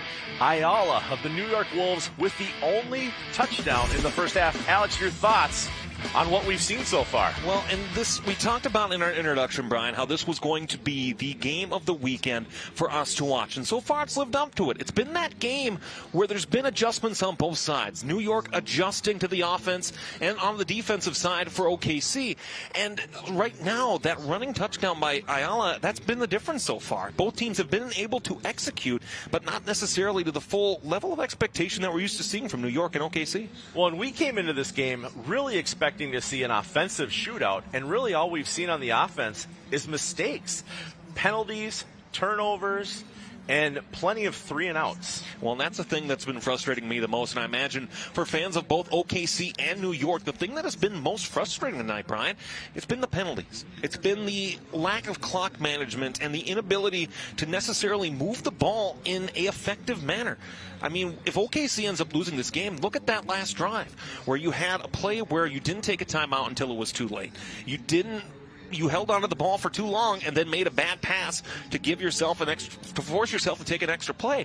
It's frustrating to see at this championship game, and we saw it in last year's Division II game with Derby City, where if you mismanage a clock in games like this, it will come back to haunt. It's a one-possession game right now with New York ahead, but simply because they finished off one drive. Otherwise, Brian, these two teams, they're neck and neck. They're right there with each other. Well, and Ayala had that opportunity for the quarterback because of, once again, a penalty. We had the personal foul face mask penalty, number 92, can't remember her name off the top of my head right now, that set up that 1st and goal from the 1.5 yard line that gave Ayala that opportunity to go right up the middle and get that first touchdown for the New York Wolves. Something that we said from the beginning, they are hungry. Their offense is showing they're hungry. But then let's look at what else we've seen. We've seen Ayala airing out the ball. We haven't seen that from OKC yet. And not certainly to the full extent that we've seen from Desiree Jeffries in games past. Again, they've been running the football with Jones, trying to get that running game going, but it hasn't worked as well as what we expected. The WFA's leading rusher hasn't had much of an impact on this game. But for New York Wolves, you talk about big, deep shots. They've taken a couple, but it's been those quick little out routes, those quick little slants. That has made the difference for New York Wolves because it put them on that drive, again, after a penalty, after a turnover, that allowed for them to be able to move the football down the field, and it turned into points for them. So OKC, you look at that, they have to play perfect the rest of this game. But for New York Wolves, again, keep the foot on the gas, and on this opening drive of the half, start it with points. Start it with that big play early, really put the pressure down on OKC. Yeah, so we'll be back after this with some more information, lots of stuff going on. Visit Canton, do whatever you can, get here. It's going to be a great second half. New York Wolves up over the OKC Lady Force at the end of the first half, 7-0. The Hall of Fame Village is the place for all your entertainment needs. A destination to eat, shop, play, and stay. We have it all. Make your plans to visit and be a part of the excitement in Canton, Ohio. Visit HOFvillage.com today. Canton, Ohio, birthplace of the NFL, welcomes fans from all over the world. Relive history in our Pro Football Hall of Fame, or explore Tom Benson Hall of Fame Stadium, host of the annual Pro Football Hall of Fame enshrinement ceremony. Visit Canton, Ohio, a Hall of Fame city. Hello, I'm Franco Harris, and I can't stress enough about the importance of hydration. And a great way to stay hydrated is with Aid Nation. Aid Nation provides electrolyte vitamins and minerals that rapidly absorb into your body to keep you hydrated. So it's important for everybody every day to stay hydrated with Aid Nation. Here's your parachute. Packed it myself. Certain it's okay? Mm-hmm. Are you 4Imprint certain? Certainty matters, like the certainty of congratulating coworkers or saying thank you for being a customer with promotional products from 4Imprint. Our expert team is dedicated to making your satisfaction a certainty. Packed it myself. Land the perfect products at 4Imprint.com. 4Imprint for certain. Whoa. Yeah! Yeah. That head. That is awesome. That head? Yeah! That head. Yeah! Wow. That head? Yeah! Wow. That head? So yeah. That's a fun head. Aw, yeah. That is so yeah. That's a fun head. Yeah. Wow. Love it. Yeah. Wow.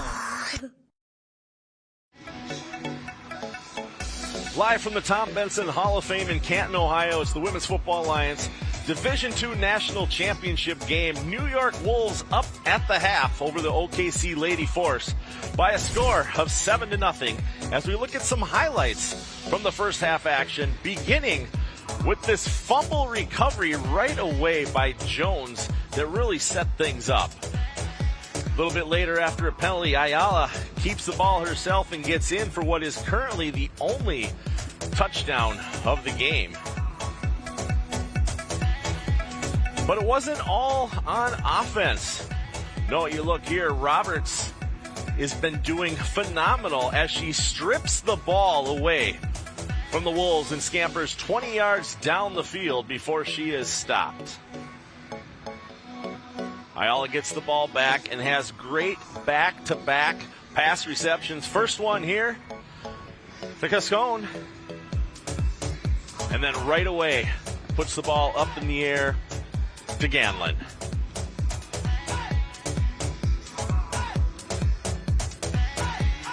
But OKC wasn't having enough of that. They were able to get into the backfield and take down Ayala on back-to-back snaps. And that stopped New York Wolves from going down and scoring what could have opened this game up for them.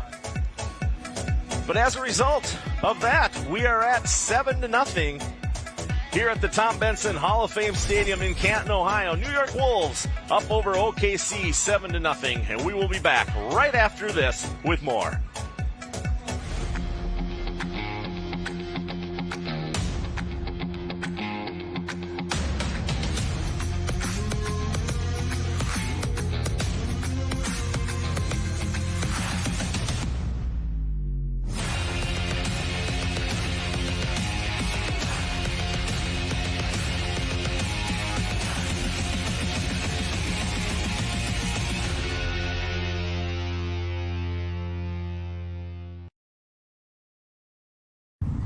Hello, I'm Franco Harris, and I can't stress enough about the importance of hydration. And a great way to stay hydrated is with Aid Nation. Aid Nation provides electrolyte vitamins and minerals that rapidly absorb into your body to keep you hydrated. So it's important for everybody every day to stay hydrated with Aid Nation. Here's your parachute. Packed it myself. Certain it's okay? Mm-hmm. Are you for imprint certain?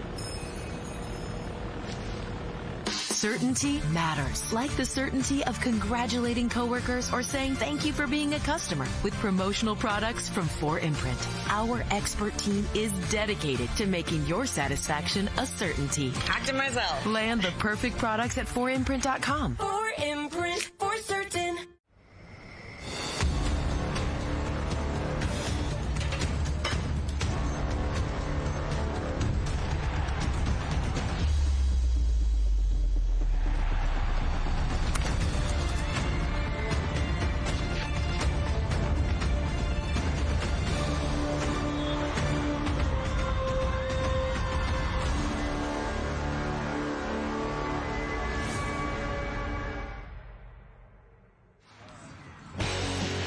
This is the Women's Football Alliance National Championship, presented by Aid Nation, the official sports drink of the WFA.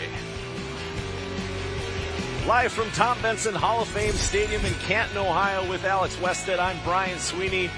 And what a first half we had of this game. New York Wolves up over the OKC Lady Force, currently 7-0. However, this wasn't the only game of football that we had today. We actually had earlier today the Division III National Championship game where the West Palm Beach Coyotes defeated the New Mexico Bonitas by a score of 58-6 as we look at some of the highlights from that game. Well, on paper, a good battle between two teams in their first year in the WFA. It was all West Palm Beach and the Coyotes. They did a great job passing the football. And what a great job by West Palm Beach having a perfect game plan against the New Mexico Benitas to be able to really dictate the pace of play. It never felt like New Mexico had a chance in this contest because of how dominant they were. A couple of great plays there, but even there you see two players that are close and a wide open pass. That's all that they needed to do was just dominate the pace of play, and that's exactly what West Palm Beach was able to do as champions of Division III. They will be in Division II next season. Yeah, and what a great game it was this afternoon. We had an opportunity to watch, as you said, these are two teams that were new to the league, and for both of them to make it to the national championship in their first season was really exciting to see. And the West Palm Beach Coyotes really played like a team that's ready to take that next step to Division II next season. Well, they certainly, in that region of the Southeast, they should be a factor in the Southeast region moving into next season. Taking a look here at Division II as well, we talked about all season long, Brian. OKC is one of those teams that figures to be good to move from Division II up to the WFA Pro level next year as well. New York Wolves, again, a team that's building up to success, doing some really good things. Again, it's important to remember that all of these athletes, they are paying to play. All the coaches are volunteering their time, but we're still here in a national championship game. You still have to be able to manage a clock well, still have to be able to execute to that final level. West Palm Beach was able to do that, and they did it in spades in Division III. Neither team, New York or OKC so far, has really taken advantage and executed to their full potential. And we'll see in this national championship game who's able to execute fully first. So we look at the two teams, though. We have the OKC Lady Force, the New York Wolves on the field behind us, getting ready to play the third quarter. Obviously, one of these teams is going to make it to the Pro Division next year. From what we've seen so far this half, do you think both teams have what it takes to make that leap? I think OKC does based on talent, and that's what we've talked about on Road to Canton this year. New York, certainly a metropolitan size alone. There's enough for the New York Wolves and the Manhattan area, the 5 boroughs of New York City, to be able to make it to the WFA Pro. Plus, you talk about who's a WFA Pro right now. Boston, DC. You want another team in that megalopolis in the Northeast to be able to battle with those teams and really make that Northeast a major hub of women's professional football. Well, we talked a lot about on Road to Canton, too, about how the southeast corner of the country has a whole bunch of teams. So by New York making that jump to pro, we're going to have that another conglomerate of teams in that area, which is going to definitely cut down on travel, which in the long run will create better football at the pro level. Well, and of course, all football is good football, but you want that regional focus to become stronger. You want teams to be able to travel to teams that are in their regional basis. You don't want teams going across the country. Yes, you'd love to see it coming into games like this, where you have one team from one side of the country facing off against another. But right now, that's not realistic. But what you need now is those regional rivalries to build, because that's when it makes football better.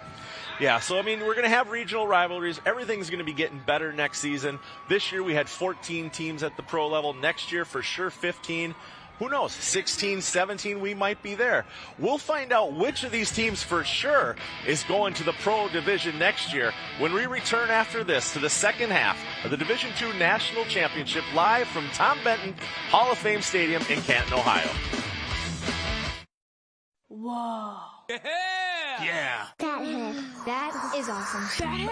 Yeah. That head. Yeah. Wow. That head. Yeah. That head. Yeah. Wow. That head? So lovely. That's a fast head. Aw, yeah. That is so lovely. That's a fast head. Yeah. Wow. That is so lovely. That's a fast head. Yeah. Wow. That is so lovely. Love it. Yeah. Wow. Hello, I'm Franco Harris, and I can't stress enough about the importance of hydration. And a great way to stay hydrated is with Aid Nation. Aid Nation provides electrolyte vitamins and minerals that rapidly absorb into your body to keep you hydrated. So it's important for everybody every day to stay hydrated with Aid Nation. Here's your parachute. Packed it myself. Certain it's okay? Mm-hmm. Are you for imprint certain?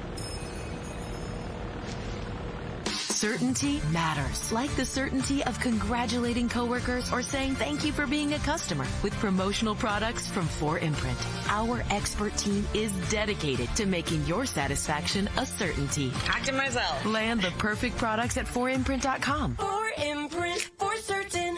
The Hall of Fame Village is the place for all your entertainment needs. A destination to eat, shop, play, and stay. We have it all. Make your plans to visit and be a part of the excitement in Canton, Ohio. Visit HOFvillage.com today. Canton, Ohio, birthplace of the NFL, welcomes fans from all over the world. Relive history in our Pro Football Hall of Fame. Or explore Tom Benson Hall of Fame Stadium, host of the annual Pro Football Hall of Fame enshrinement ceremony. Visit Canton, Ohio, a Hall of Fame city. It's the Women's Football Alliance Championship weekend. You can see earlier today the Division III National Championship. Palm Beach Coyotes over the New Mexico Bandits, 58-6. We're in the middle of the Division II National Championship where the New York Wolves are up over the OKC Lady Force 7-0. Tomorrow, though, tomorrow's the big guns. The Pro National Championship. Boston Renegades looking to win their 5th championship in a row. St. Louis Slam looking to win their 5th in program history. And then tomorrow evening, the All-American game. The National and the Americans, the best of the best, will be on this field. Speaking of the best, let's send it down to Lois. I'm glad you said that. The best of the best. That was a great intro. Thank you for that. But I have to talk about this. The spirit and the vibrancy of the sideline as a football player on this field, to me, feels like it speaks to the fuel that these players are giving to each other, their mindset going into this game. And if I had to give brownie points to one team in that first half, I have to give it to New York. New York's sideline was energized. They were jumping. The spirit was there. And I think that says a lot. But I did talk to head coach of the Oklahoma City team here going into the half, and I asked him about what the message would be, and he said, well, they're 7-0, so there's still football left. They just have to believe in their mission. So we'll see what they bring coming into the second half. Yeah, second half is coming up here on the Women's Football Alliance Championship weekend, live from the Tom Benson Hall of Fame Stadium at the Pro Football Hall of Fame here in Canton, Ohio. With Lois Cook and Alex Wested, I'm Brian Sweeney. Alex, we had a great first half, but it was the defensive battle instead of the offensive battle that we anticipated. Well, and that's what it's going to come down to here in this half, where you had 20 minutes to have conversation about how best do you attack the other team's defense on the other side, where we saw New York do it with success on the third drive of the game, where they had 12 plays and had the ball for 6 minutes. So New York has found the success. OKC has not to this point. They had a 6-play drive. They had some challenges moving the ball, especially on the last drive before the end of the half. And they've committed too many penalties as well. It's a championship game that you have to be playing your best football, and OKC has not been doing that tonight.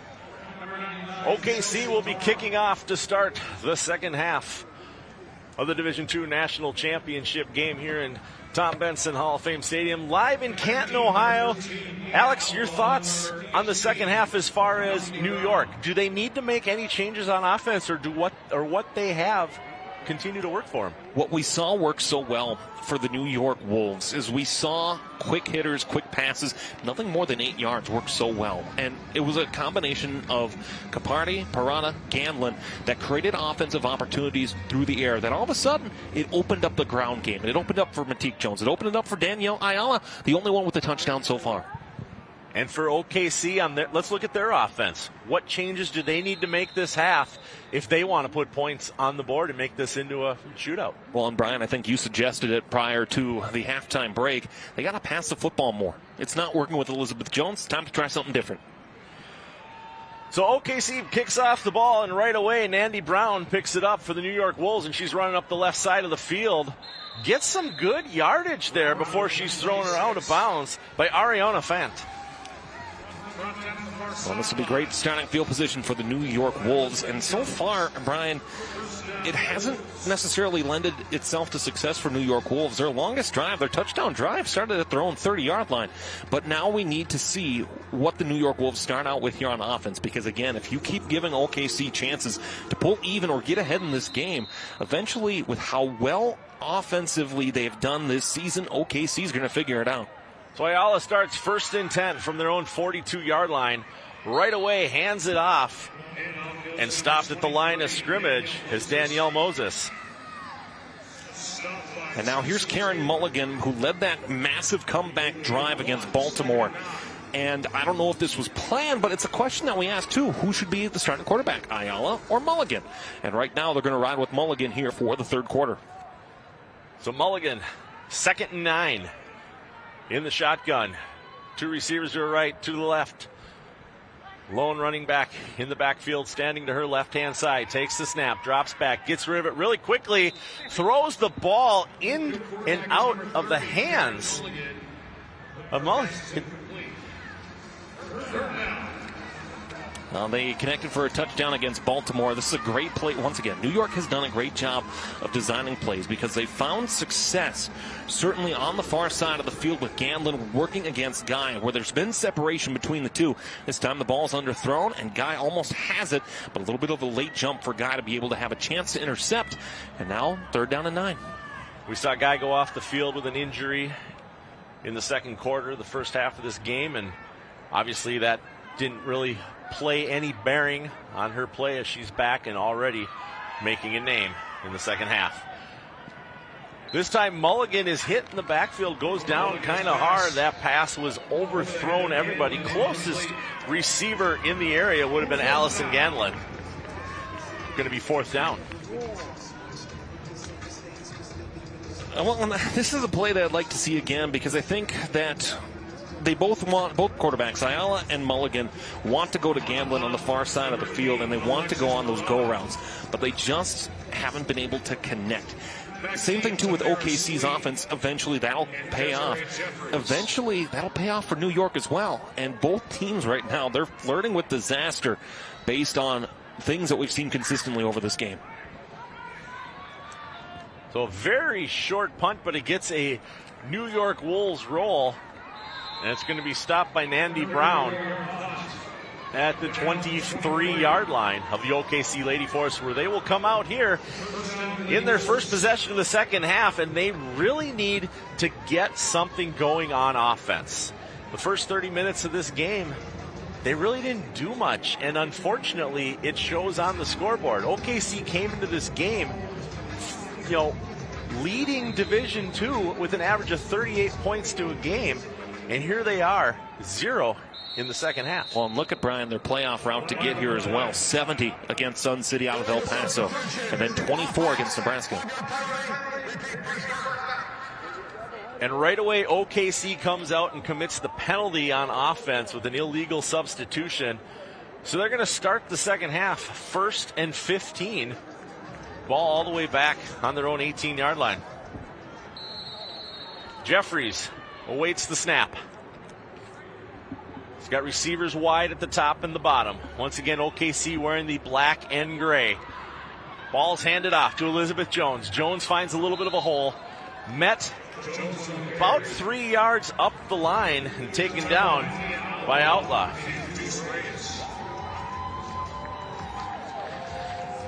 Well, and now here we sit, Brian, where you have a playbook that once again favors the run, and you put yourself into a long yardage situation on 1st down. Desiree Jeffries, OKC needs to see her start throwing the football more.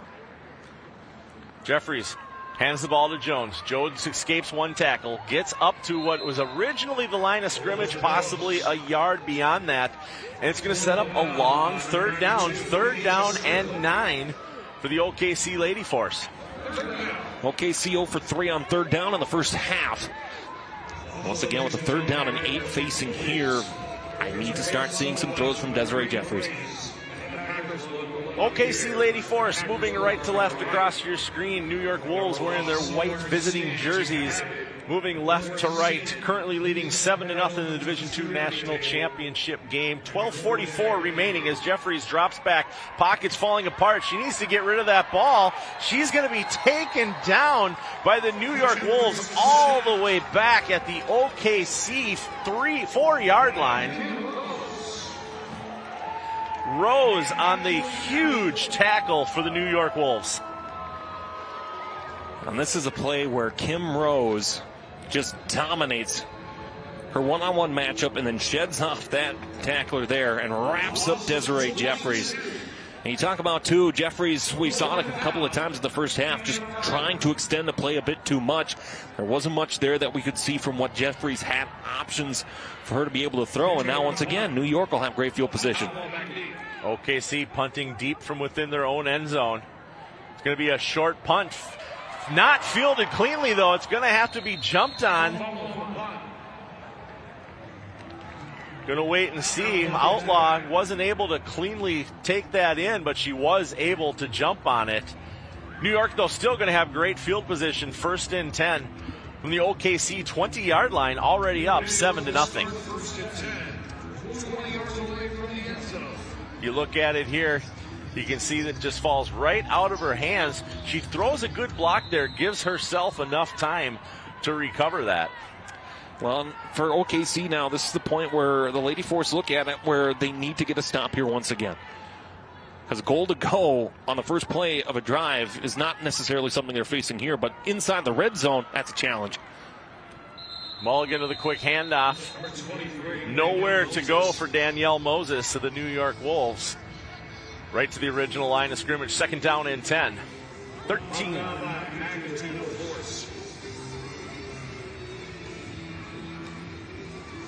Again, you see what Karen Mulligan is doing. You're talking about here, you don't have to necessarily make a big play, but certainly take a shot towards the end zone here. Mulligan takes the snap, drops back, stays in the pocket. Sidearms it. Oh, and it's almost picked off once again by who else? That's Quiones for the OKC Lady Force, definitely doing everything to keep her team into this game. We talked about it at halftime, Alex, that if it wasn't for Quiones playing in this game right now, the score could be very lopsided. Well, and plenty of time here for Mulligan to make this throw. You can see, though, that she's selling out right. And Quinones can make that adjustment in the secondary to come back on over and cover the receiver on that side. But again, look to the left side of that formation. Look to the left side of that play. There was space and separation on the left side for Gamblin.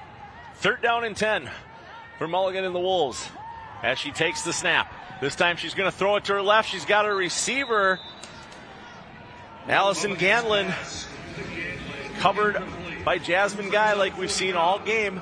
And this time, Jasmine Guy wins again as Ganlin's not able to pull that ball in. 4th down for the Wolves. And again, there's separation in space between Guy and Gamblin on the far side of the formation. And now it looks like New York Wolves might be lining up for a field goal here. Brooke Singer, the kicker for the New York Wolves, lines up. 38-yard field goal attempt for the Wolves.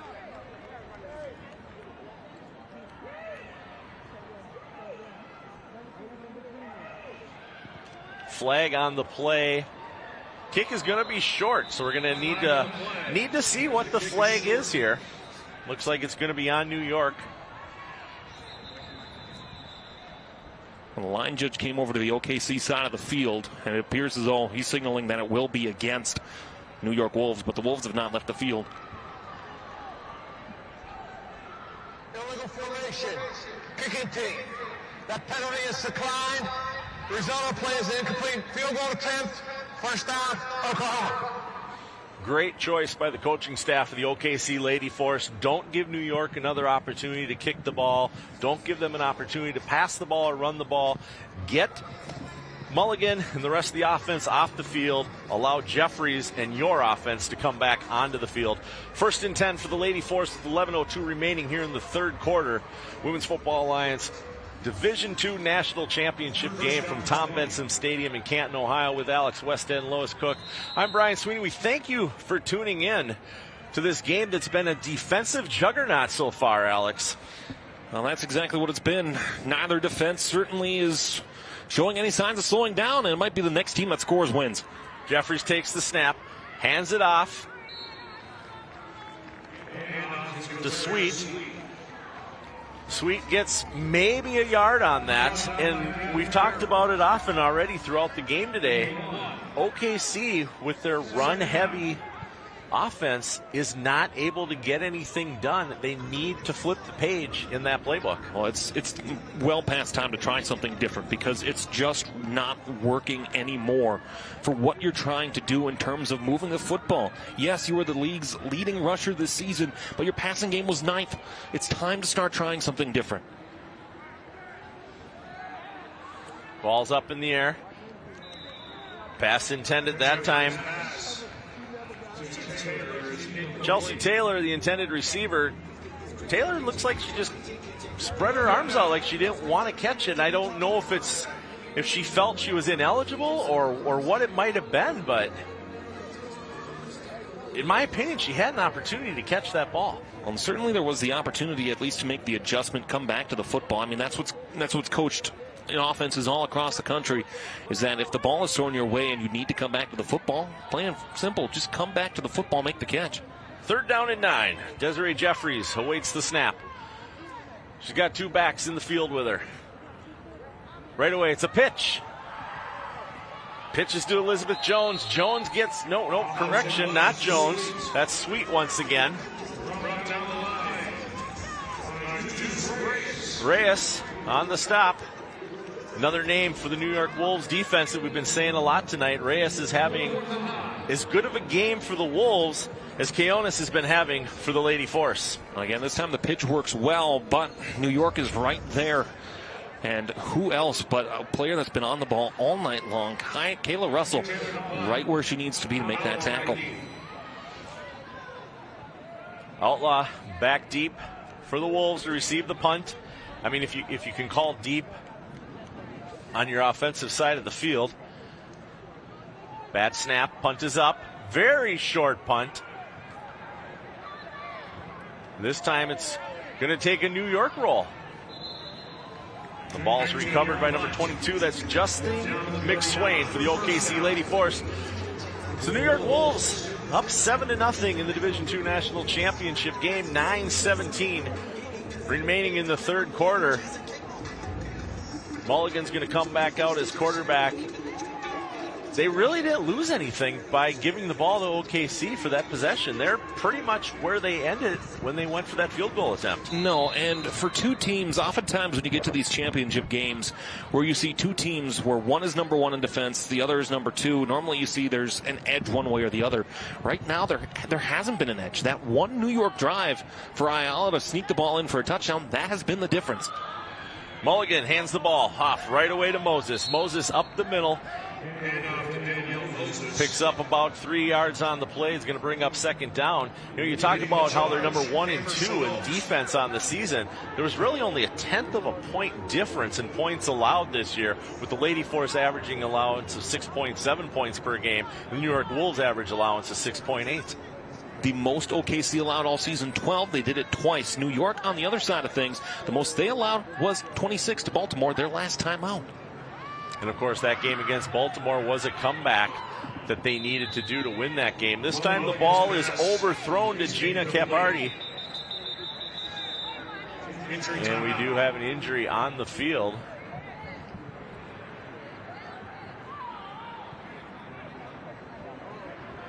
Appears to be one of the New York Wolves players. Official timeout. Injury. Another shot of the New York Wolves head coach. You know, one thing we got to talk about that we haven't mentioned yet, Alex, is these ladies are out here playing on their own dime. Every single one of them pays to play. They cover their own travel expenses. And so an injury in the game of football not only could take them out of the football game, but it could affect them in their professional careers as well back home. It's something that so far in this Division II game, we're happy. This is obviously, we don't want to see any injuries, but we're happy that this is the first one here over the course of this contest. It's something that when you talk about growing the game of football and ensuring that there is a day, and we both hope, of course, that there will be a day at some point where this is not an out-of-pocket expense for the athletes on the field here today. But this is where it hurts. And certainly right here, you talk about an offensive lineman so instrumental to what New York has done on offense so far tonight, where every single next Wolf up on the offensive line has to be able to make it even. All right, and Lois has a report for us down on the sideline. We'll send it down to her. Lois? Hey, Brian, yeah, I just got to touch on what you were just talking about. You know, as a player, it's tough out here for women to play football. The obstacles that we face, not having the same resources as the guys who play, but we're still out here playing blood, sweat, and tears. And as you mentioned, it's tough when you have an injury. You kind of have to deal with it on your own time. You don't have the luxury of having the training staff treat you the next day, you know, as a daytime thing. You have to figure it out along with your outside career. But these women are out here and they're giving it their all, and they're here to win. And as you can see, they're out here playing with passion and heart. And what more could you ask for, Brian? Mulligan there with a great pass to Ganlin, moves the chains for the New York Wolves. Going to be 1st and 10. They've gotten into the red zone. The ball is on the 17-yard line for the OKC Lady Force. Mulligan once again, this time passes it to Ganlin once again, and Ganlin is met by a bunch of the Lady Force players, but not before another 9-yard pickup. So it's going to be 3rd and short for the New York Wolves, who all of a sudden are moving the chains. Well, and that's where we've seen all game long, whether it's Ayala at quarterback or it's Mulligan at quarterback, they're looking that way towards where Ganlin is, and they're starting to find some success on it. Back-to-back completions to number 80. Yeah, Ganlin's been playing that game against Jasmine Guy all game. And this time it's going to be a run up the middle that's stopped instantly. Moses was the ball carrier, and she was stopped that time by Shabria Irby of the OKC Lady Force.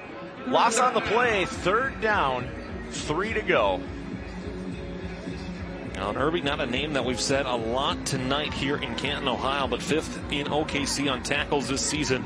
35.5, 16 for loss. She led the team in that category in terms of tackles for loss. So need her big on a big 3rd down.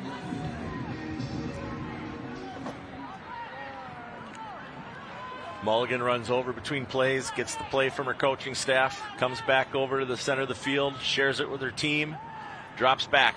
Pass in the middle, just out of Ganlin's hands. And of course, once again, Jasmine Guy. This has been a fun matchup to watch all night between Allison Ganlin of the New York Wolves and Jasmine Guy of the OKC Lady Force. These two players have to have a respect for each other just because there's so much in each other's face on that field. Well, and the ball has been thrown that way 10 times tonight, and so far just the 2 completions to Ganlin in the times that they've been matched up one-on-one against each other. It's been when Ganlin's gotten away from Guy that she's found some really good success, but now another chance at a field goal to make this a 2-possession game. So Brooke Singer lines up for a 38-yard field goal for the New York Wolves to increase their lead, and this one is just going to be a little bit short. But just like the last time there was a field goal attempt, there's a flag on the play. Going to see what this one is. Personal foul, roughing the kicker, number 22, defense. Half the distance to the goal, automatic first down. So Justine McSwain, the culprit here. You can see as the kick goes up. Yeah, she could have stopped on that one. There was no reason for that follow through there. And a well-thrown flag by the officiating crew sets up a fresh set of downs for Karen Mulligan and the New York Wolves. 1st and 10 from the 5-yard line. 1st and goal, excuse me. Ball handed off right away to Moses. Moses finds a hole up the middle, picks up 2 yards on the play, 3 yards on the play. Going to be 2nd down and goal. The 8th penalty now enforced against OKC. The 11th thrown penalty flag against OKC. We said at the half, Brian, the penalties are hurting the Lady Force. So, of course, once again, that's the 2nd time this game that we've seen the penalty, a personal foul penalty for that matter, get the Wolves a 1st and goal in a short yardage situation. This time the ball is handed off right away to Danielle Moses. Danielle Moses with no place to go this time is stopped pretty close to the line of scrimmage by Amber Chenault. It's going to set up 3rd down.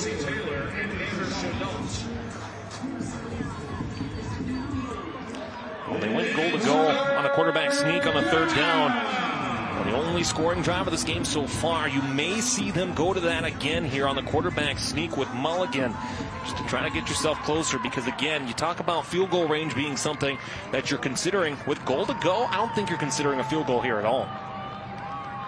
No, and I mean, the way New York's defense has been playing tonight, they can go for it on 4th down and not have a large concern. Ball is pitched to the right-hand side, and in for the touchdown for the New York Wolves is Camelia Rodriguez. No, excuse me, that's Best. Jersey folded up there, kind of covered up the numbers for me. I apologize to Best. And what a great touchdown run there on the right-hand side. Simple little pitch play. It's worked well for New York here tonight. And contact opportunities there for OKC, but Best not focused on where the defense is. She's focused on the goal line, and you see her lunge forward towards it. And OKC tries to make the stop, but too little too late. Points on the board for the Wolves. So the Wolves are just an extra point away from doubling their lead on the OKC Lady Force with 5:21 remaining here in the 3rd quarter. Singer lines up. See if she can be 2 for 2 on tonight. So the kick is up and the kick is good.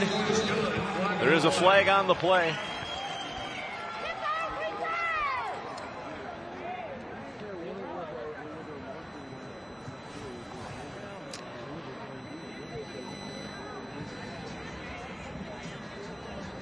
Now if you're OKC, if this goes against you, you're certainly feeling frustrated, because at some point it's feeling like the whole officiating crew is going against you here.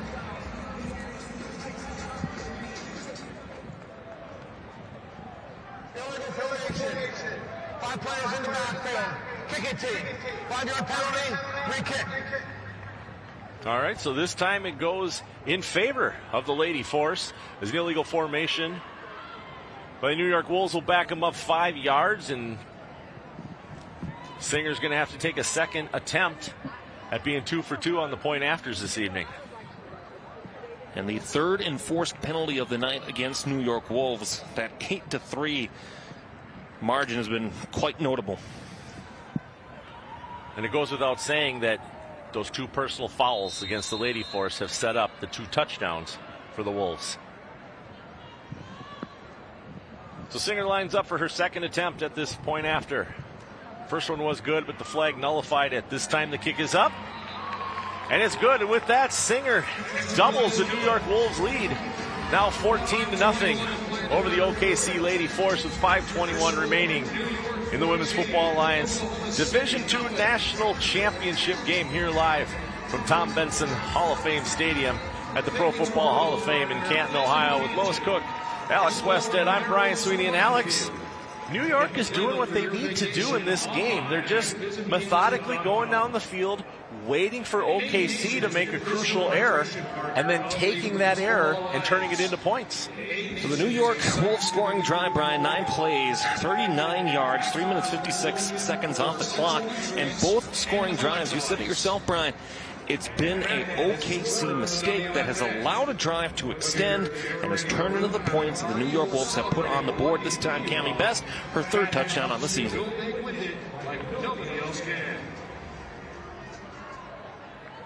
As the sun's setting in the west over the Ferris wheel here, which is a nice addition to the Hall of Fame Museum grounds this year, Hall of Fame Village as they call it. It's a perfect evening for a little summer Friday night lights. Kickoff was muffed a little bit. Picked up. Jeffries with no issues though. Gets up to the 40-yard line. OKC Lady Force going to be 1st and 10 from their own 40-yard line, and they are at that point with 5:16 remaining here in the 3rd quarter. They have to turn this drive into points. They cannot afford not to have things happen again. Well, and I think too, Brian, you're at the point here where you've looked at OKC's body of work on offense so far today. Their longest drive, 6 plays. Every other drive has been 4 plays or fewer. This is a must. Your season's on the line for this drive. So Jeffries drops back, throws a quick little pass to her right. It's in and out of the hands of Elizabeth Jones. 2nd down and 10 from the 40. Well, it's miscues as well by the OKC receivers as well, because this, once again, Brian, you called it out on an earlier drive as well. These are balls that are certainly catchable here for OKC, and they just haven't. So Desiree Jeffries awaits the snap. Drops back. She's got good time here. Scrambles out of her pocket, looks to her right. She's looking deep down the field. She's going to throw it up in the air. The pass was intended for McSwain, falls incomplete. It was actually a smart play. She bought herself some time. She pocket collapsed around her. She made a smart choice. McSwain just wasn't able to pull it in. Well, and she does such a great job, does Jeffries, of rolling out to the right side on those bootlegs where she creates space and she allows the play to extend. This time I think there's a little miscommunication between quarterback and receiver as McSwain comes into the ball back towards the New York sideline rather than going out where it's thrown. And I think that one little miscommunication there cost a big chunk play for OKC. So third down, Jeffries has the pocket collapse and she gets leveled by the New York Wolves. Most importantly, that was Ashley Moody Astwood in there on that tackle. Astwood from Manhattan, Fairleigh Dickinson University. Fairleigh Dickinson had a great spring in terms of their sports program on the NCAA side, and we'll be proud of the alum there. Again, just a great play to get in the backfield to force Jeffries to make a downing of the ball. And now once again, the Lady Force will be punting. So Taylor back to punt. Outlaw awaits it at the New York Wolves 38-yard line. Ball bounces right up into Outlaw's hand. She finds a hole on the left side. She's going to get it to the sideline, forced out of bounds that time by Elizabeth Jones. And something that we've said way too often in this game, there's a flag on the play. And it's going to be, looks like I saw the official mouth, illegal formation. So especially if you're New York and this penalty is against OKC, you ask the question, do you have them repunt, knowing that punting for OKC, there's been good punts, there's been not so good punts here tonight. Illegal formation, kicking team. That penalty being accepted from the end of the run, 5-yard penalty, result, first down. So the WFA plays by the NCAA college level rules. So I definitely agree with the acceptance of that one, tacking on the 5 yards to the end of that run, regardless of how the second punt attempt could have gone. This way you're guaranteeing yourself that start in your opponent's side of the field. Karen Mulligan in the shotgun position. Receivers to her right and left. Ball is handed off. Moses, the ball carrier, gets up to the 40-yard line. Taylor on the stop for OKC. Well, and if you're New York Wolves, now you're up 2 possessions. You can start playing with the clock a little bit. Both teams, all 3 timeouts as it stands right now. But until OKC starts to do something on offense, there's no reason why you shouldn't be keeping the ball on the ground and just playing with the clock to be able to seal away what's left of this game. Mulligan awaits the snap, looks to her right. Pass is complete. That's Dia Cascone. Cascone up on the right-hand side of the field. Gets enough for a first down before she's taken down by McNeil of the OKC Lady Force. But New York is keeping the clock ticking and keeping the chains moving. Cascone with a great read here on the pass, thrown her way by Mulligan. OKC blitzes from both sides, creating a flush pocket there, but Mulligan knows exactly where she's going with the football, and a great play made by the receiver to turn it upfield for a 15-yard gain. Both quarterbacks for New York, same height at 5'8", so you can't really say that one is going to be more beneficial to the other. This time Moses is met just past the line of scrimmage by Chenault of the Lady Force, and 2:43 remaining here in the third quarter of this Division II National Championship game. And Alex, we've talked about it over and over again. New York has just got to do what they've done all season, and that's control the football, and they're going to have themselves a championship. Well, and that's where, if you're OKC, you're frustrated because your defense has given you every chance to be in this game. Mulligan, quick little throw to the right. This time, once again, Cascone is her intended target, and she makes the catch. And again, it's a first down for the New York Wolves. Stays in bounds. Clock keeps ticking after they set the chains. Once again, New York Wolves in the red zone. The expression in football is a put-away drive, and right now, it's been the recipe for what has worked for New York successfully tonight. Quick hitters to the outside, not waiting for the pocket to give you protection, not waiting for your receivers to get downfield. Just take what the defense is giving you, and right now, it's almost time for a championship for the New York Wolves. So 1st and 10 from the 14. Ball is handed off right away to Jones. Jones moves to her left. Doesn't get much on it as she's taken down almost immediately. A tackle for a loss. Chenault on the stop.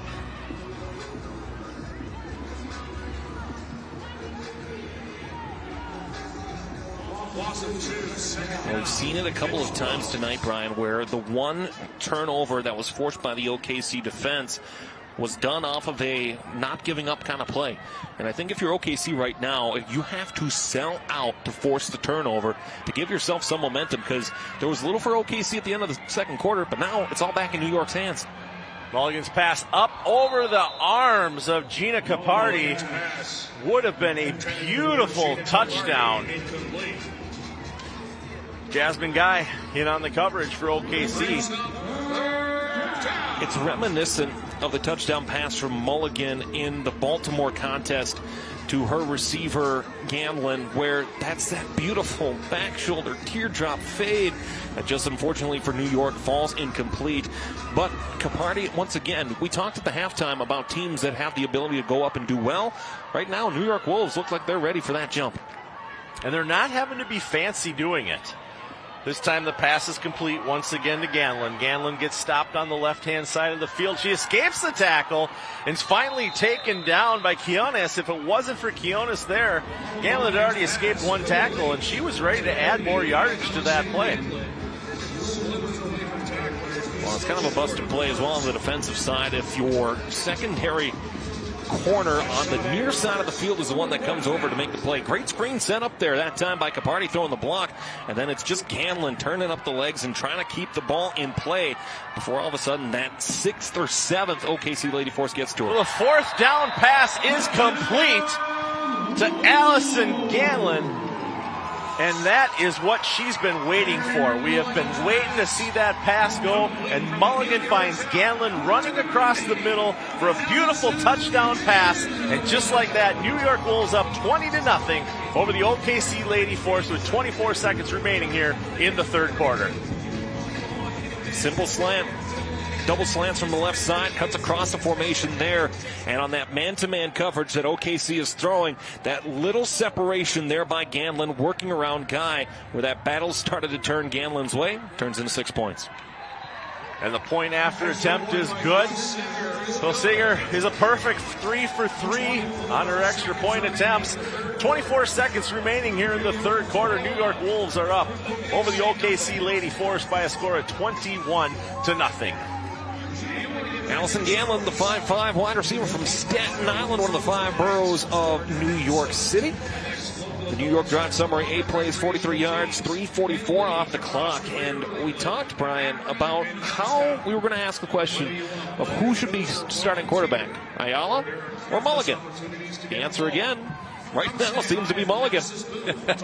But, you know, Ayala did what she needed to do in the first half. And from a coaching side of the game, she went out there. OKC had to make all their adjustments based on her. And then they put Mulligan into the second half, and OKC hasn't had an answer for it yet, nor have they had the opportunity to discuss what adjustments need to be made. It's where you take advantage, two teams that have depth at the running back position, because each running back has a different skill set that they can draw from. Right now for New York, it is the quarterback. And Mulligan, so different from Ayala, it's turned into great points. The field position certainly has helped for New York, where they've had the clear advantage in that. But now, once again, OKC needs points. They need them quick. So the kickoff is into Tamir Sweet. Sweet makes it up on the right-hand side, makes it up to about the 44-yard line. She's taken down there by Kayla Russell, the New York Wolves, and with 15 seconds remaining, OKC's in a position that they have not I mean, they haven't had to play from behind this season, let alone behind by 3 possessions. It's a team that in its existence since 2021 has not lost a game.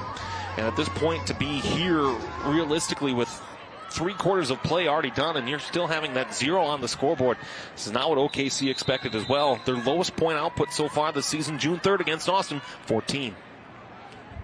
So OKC 1st and 10. Ball's on their own 44-yard line. Jeffries takes the snap, hands it off right away onto the left-hand side of the ball.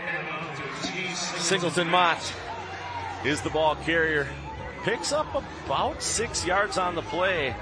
One of their best runs of the game so far for the OKC Lady Force. But with that, we are going to be at the end of the 3rd quarter. So at the end of the 3rd quarter for the Women's Football Alliance National Championship game at the Division II level, the New York Wolves are up over the OKC Lady Force 21-0. We'll be back after this to crown a champion.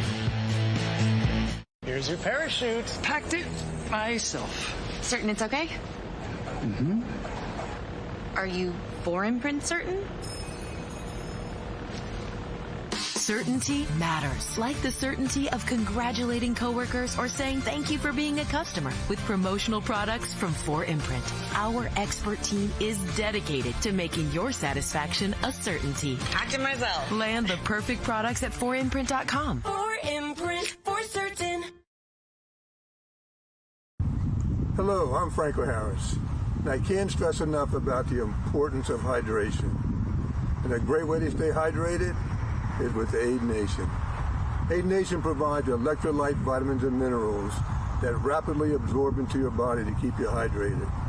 So it's important for everybody every day to stay hydrated with Aid Nation. Whoa. Yeah. That head. That is awesome. That head? Yeah. That head. Yeah. Wow.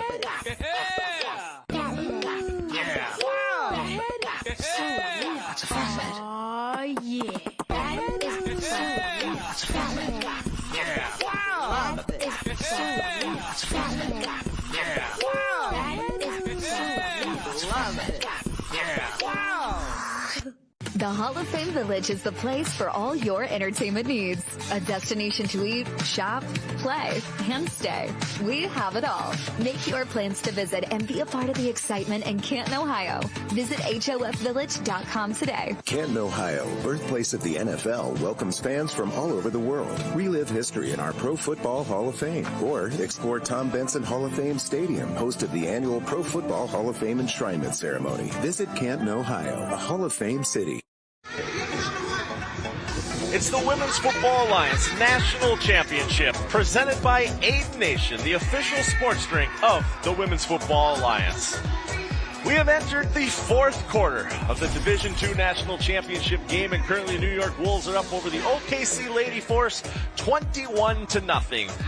Lois Cook has got a little bit more to share with us. Lois, what's going on down there? Hey, well, you know, it's a tough entrance to the 4th quarter by Oklahoma City. I took a look at Jeffries as she was on the sideline while defense was on the field, and she was visibly frustrated, rightfully so, with her teammate right there picking her up. But football requires you to exert everything that you have, as much as it is physical. You know, it's even more mental. And when you put your all into this game, those feelings come along with it. And each touchdown by New York is just adding insult to injury. So I'm excited to see what she comes out to do as Oklahoma City takes on the offense. And you are 100% correct with that, Lois. It's just as much of a mental game as it is a physical game. 2nd down, 3 yards to go as the ball right away is pitched off to Singleton Mott. And Singleton Mott is met by a bunch of the New York Wolves, including Kim Rose. Dealing with adversity, to go on with Lois's point, dealing with adversity is something that is so hard to do on the football field. New York had their chance against Baltimore. They learned. Now has OKC. So 3rd down and 4. Jeffries waits for the snap. Bad snap. She's got to fall, and she picks it up. She's in the pocket. She's looking down to her left, running over to the side. She sees somebody down line. She wants to release the ball, but she does not get the opportunity before Athena Reyes forces her out of bounds. Well, and it's that first time, too, OKC has dealt with adversity. And you see here, Jeffrey certainly sticks with the play, but that mental clock has to be in your head. Yep, you've rolled out of the pocket, but you can't take that loss there. That ball has to be thrown away, even to the sideline, even to the Aid Nation 10. Get the ball out of the way, stop the clock, give yourself a 4th and short rather than the 4th and long. So 4th and long it is. Chelsea Taylor comes in for the OKC Lady Force to punt the ball. Outlaw for the New York Wolves awaits the ball at the Wolves' own 28-yard line.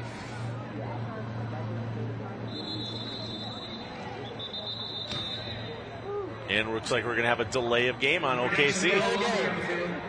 Delay game. Kicking team. 5-yard penalty. Replay 4th down. So, Alex, Lois talked about it. You've talked about it. I've talked about it. Delay of game penalties this late in the game when you're going out to punt the ball and you're not used to being down. You've never lost a game like you've stated earlier. How much of this is now all in their head? Because you look, compare it to hockey. You and I both worked plenty of hockey games. If a goalie gets scored on really fast in the game multiple times, their mind is out of it.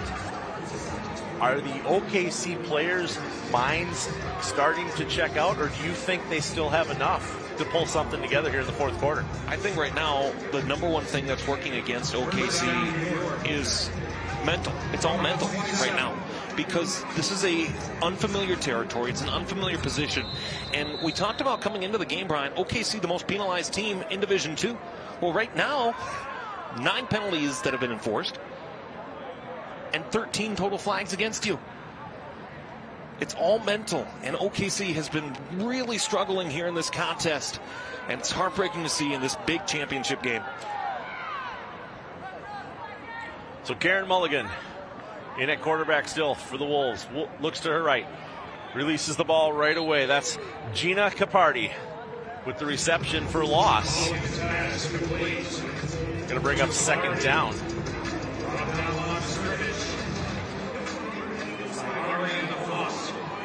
Well, if there's any reason, Brian, why OKC is still in this contest, even with 3 timeouts left and not much time left to go here in of the 60, it's been their defense. The defense has given the offense opportunity, but now once again they have to do so again. We've talked about Jasmine Guy on defense. We've talked about Kia Quiones. 2 players that have definitely helped keep the OKC Lady Force in this game as that pass goes in and out of the hands of Cascone. And now you're at a point, too, for New York. You're up by 3 scores. There's 12:45 left to go. You can throw the football, but every time you throw the football and it's incomplete, you stop that clock and you still give OKC more time. And OKC, you know, leading the Division II in points this season, averaging 38 points a game. They know how to score, so you give them that opportunity. As Mulligan's pass falls incomplete that time, closest receiver was Ganlin. You give OKC that opportunity to score. They are going to take advantage of it if they're able to keep the flags in the officials' pockets. And what the best part about for the New York offense is Matique Jones has gotten chunk plays on yardage on the offensive side, running the football. You control the clock. You set up yourself better situations to open up your playbook by running the football here in the 4th quarter with a lead. Because right now, this drive has taken 17 seconds. So New York punts. And we got a flag. Prior to the snap. Delay game. Kicking team. 5-yard penalty. Replay 4th down. We talked about it back in the 1st quarter, Alex, that the delay of game is something that is so. Assign a player to watch the clock, assign a player to watch the back judge. You have to get rid of the ball. You can't afford to keep pushing yourself and hurting yourself by taking such a penalty that is a 100% mental mistake. Brian, I've been doing the WFA through the Minnesota Vixen and now here with the league for a total of 5 seasons now. You've been doing it for longer. This may be the most delay of game penalties in a football game I've ever seen. And it's not something that, is a judgment call, right? With a hold that can realistically be a judgment call. It's something that is so easily fixable that neither team, New York or OKC, has made the adjustment to change. So speaking of adjustments, is this the time where maybe you put in Sabrina Slayton for OKC and see what she can do in the national championship game? Not that Desiree Jeffries hasn't been playing well, but just to see what changes could be made as we see an instant handoff to Elizabeth Jones. Jones finds a hole and gets hit hard by Athena Reyes. If I was a running back and seeing that, I would not want to run towards where Athena Reyes is.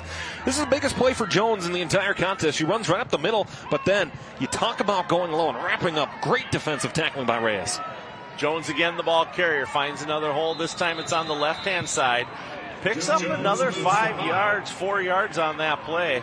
After the first down on last play, Reyes again on the stop this time. Second down. And I think that if you're OKC, you're testing the attrition of the New York defense on this drive. You're seeing how will they handle Elizabeth Jones here in the fourth quarter. So far, 2 pretty big plays for Jones, including her longest rush of the game. So Jeffries awaits the snap. Receivers spread out to both sides. Hands the ball to Jones once again. Jones with the hole in the middle. She's going to get really close to the first down. She's going to find herself about a yard short. But once again, Jones with back-to-back carries is starting to move the ball for OKC, but is a little too much too late because of the fact that the clock remains ticking with 11:15 here to go in the fourth quarter. Well, even with both teams with all 3 timeouts here, do you work the sideline? Do you trust your defense to get a stop? This is a really tough situation for OKC. One, again, that they haven't been in before. 3rd down and 1 for the Lady Force. Jeffries with the snap. Drops back. Pocket collapses. She has to scramble to her left. Throws the ball out. Closest receiver was Chelsea Taylor. Ball was just a little bit too much past her. 4th and short, and you're in a situation now as OKC where you have to go for it here. Yeah, I think at this point the punt team has to stay on the sideline. You have the perfect read here. Jeffries on the bootleg to the far side. Great connection there with Taylor open, but a ball that's just a little bit overthrown. And now, you talked about that previous drive. Season was on the line for OKC. Now, this is the play of their season. So Jones is lined up behind Jeffries. Jeffries waits for the snap. Hands it off to Jones. Jones is looking for that hole. She's going to have to stretch for it if she wants to get there. She's actually going to lose a yard on the play. And Reyes is on the field signaling that the New York Wolves are taking over on downs. It's going to be 1st and 10 for the New York Wolves, 10:44 remaining. That one extra cut there by Jones. With New York Wolves having the box loaded all night long, they can send as many players to the line on that short yardage situation. You know you're probably getting a run there. You can sell out to stop the run, and it worked for New York Wolves because Jones lost a yard. And once again, another drive that goes scoreless for OKC. 1st and 10 for the Wolves. Ball on their own 36-yard line, up 21-0 over the OKC Lady Force. This time the ball is given off to the right-hand side to Cammie Best. Cammie Best moves up. Picks up about 3 yards on the play, but she gets up and she's hobbling off the field, unfortunately. Making her way over to the bench there, favoring that left lower leg. But most importantly for New York, it keeps the clock running. 10-12 remaining. Women's Football Alliance Division II National Championship game. Mulligan gets the snap. Hands it off. Trying to find some place to go. Moses, and she had nowhere to go that time. Gets back to the original line of scrimmage. Going to bring up 3rd down.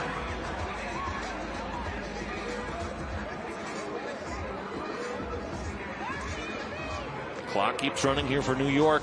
OKC, once again, they're getting the effort from the defense. They just need the stop. And again, 7 turnovers here a year ago against Capital City in Division III's championship. Just the one today. Be big for one here if OKC could get it.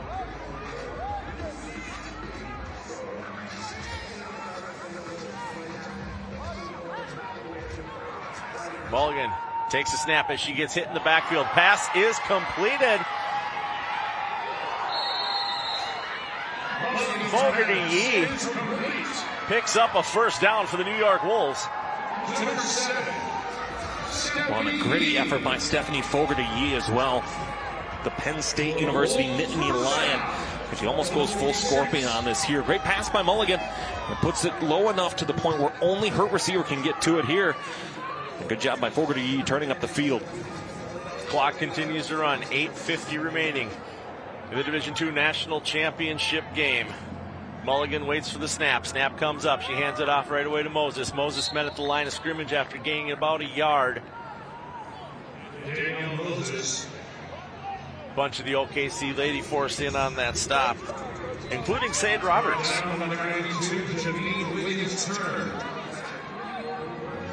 As the clock continues to wind, once again, it's certainly, if you're OKC or a fan of OKC, frustrating.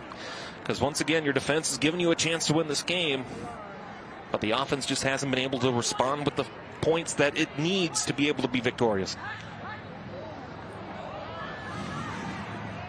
Flags on this play as it looks like New York may have been drawn. New York definitely moved early, but were they drawn offsides?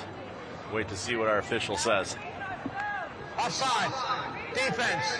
Number 32. 5-yard penalty from the previous spot. Repeat. Second down. So Shabria Irby, the culprit for the Lady Force on that one. 5 yards added to the end of that. Going to be second down and 3 for the New York Wolves. Clock continues to run. 7:56 remaining in their championship drive. Mulligan hands it off to Moses. Moses finds a little hole up the middle, picks up about 2 yards. Moses going to bring up third down and 1. Brought down just short of the first down marker by Amber Chenault. Chenault on the stop for OKC. Once again, the penalties have hurt. 10 penalties now enforced against OKC for 57 yards. So it looks like this is what we're going to see pretty much the rest of the game here. Mulligan takes the snap once again, hands it off to Moses. Moses gets a yard or 2. Gets stopped at the line. Wiggins Turner, the defensive end. Ought to be St. Louis Senior High School in Kansas City, Missouri on the stop that time for the OKC Lady Force. Fourth down, and New York, the way their defense is playing, they're going to go for it here. They've got nothing to lose at this point. Well, especially with how OKC has done on the offensive side, no reason not to. Almost an encroachment there as well. Mulligan takes it. Was that pass complete? Everyone's discussing it. It is. It was caught. Is it going to be enough or is it going to be short? We got to see what the official placement's going to be. And nope, it is going to be a turnover on downs. The pass was just not enough. Fogarty did what she could do, just didn't have enough there to reach for that first down as we look at the replay here. The line to gain was about the 35. She only got to the 37. Well, Guy is right there to disrupt that and stop Fogarty, who I think held on to that football from making the catch itself. And again, another chance for OKC, and they've had their chances here in this half. Unfortunately, just almost out of time. And New York decides to call a timeout here. Their first one of the half. Not quite sure why they were calling the timeout unless there was something in the OKC line that they didn't really understand or know what to respond with. A little bit of panic in the secondary there for New York Wolves. Saw them looking at the sideline looking for directions and coaching until wise enough. You have the timeouts, might as well take it. And a 3-score lead here with 6:30 left to go in regulation time. New York 21, OKC 0. So we're live at the Tom Benson Hall of Fame Stadium in beautiful Canton, Ohio, right next to the Pro Football Hall of Fame. Alex, you know I had barbecue today, and you know as well I had my Slurpee. Got to the All-Americans had a media festivities this morning at 10 a.m. All the players getting their pictures, videos, things of that nature. And the coach of the American Conference for the All-American, Ryan McCulley, also the head coach of the Minnesota Vixen for a number of seasons here, gave me grief as I walked in with a beverage that was not a brain freeze Slurpee. So made sure I took a little side trip to Akron after that and picked myself up one before I came back to do the games this afternoon. Hey, Slurpees are great, and certainly for Brian, if you're going to call a game, you got to have a Slurpee. It's just who you are. Jeffries drops back. She escapes a couple tackles. She's scrambling to her right.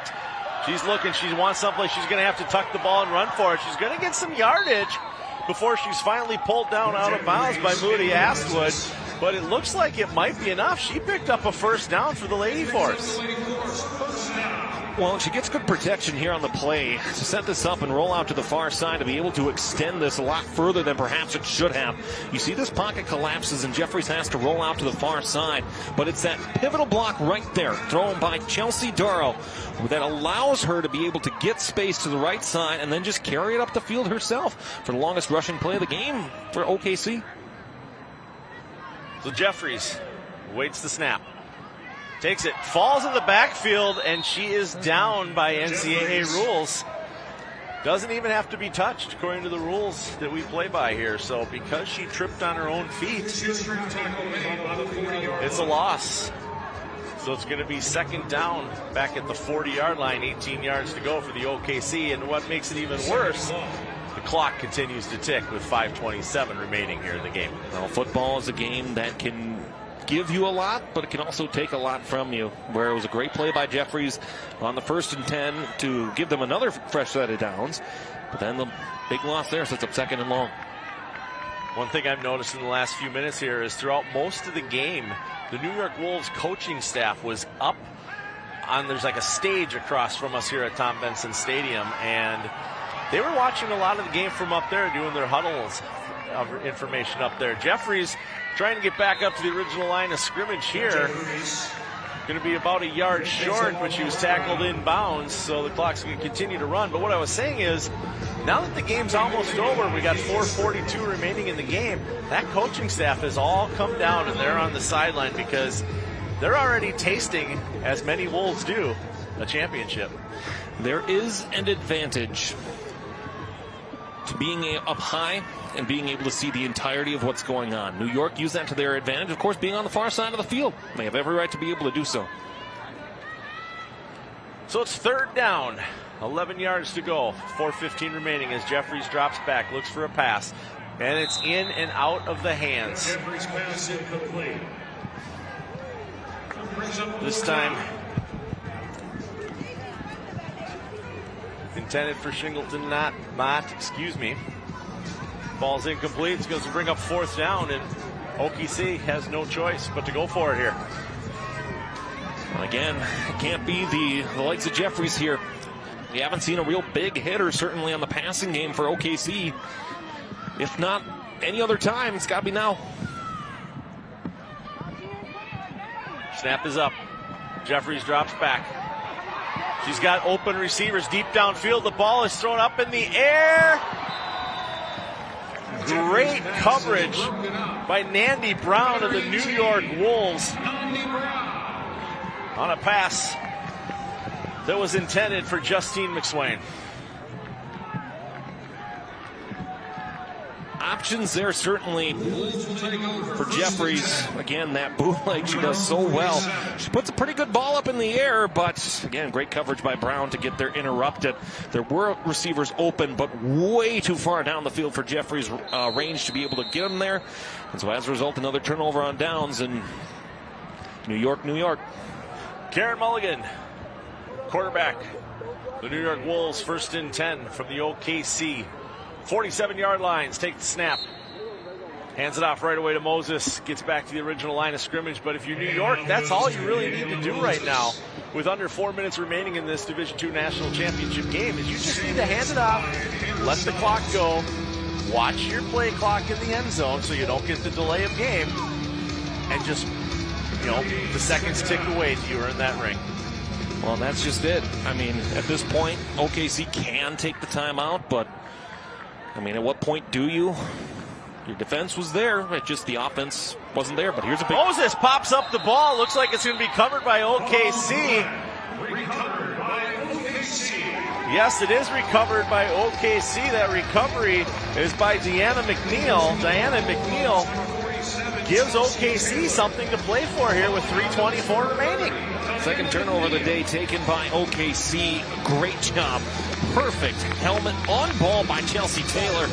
She forces a turnover. McNeil falls on it. And once again, great field position here for OKC. All 3 timeouts remaining. You could make a game of this. They need a touchdown, 2-point conversion, onside kick. Touchdown, 2-point conversion, onside kick. And a touchdown, then you win the game. Shout out to the common man. You got your calculator in front of you for that, don't you? Yes, sir. We won't say your alma mater. So once again, Desiree Jeffries awaits the snap. OKC back on offense, 1st and 10. Ball on their own 49. 51 yards between them and getting points on the board. Jeffries drops back. She's running to her right. She's got a she's getting taken down hard by Kayla Russell.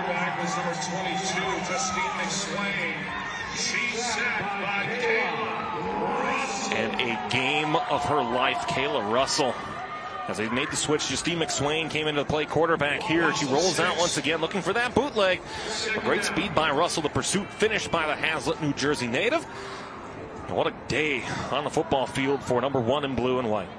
Well, Jeffries is back in now after that mistake made by me up here. I blame my glasses. It's hard to get old. That's true. That is true.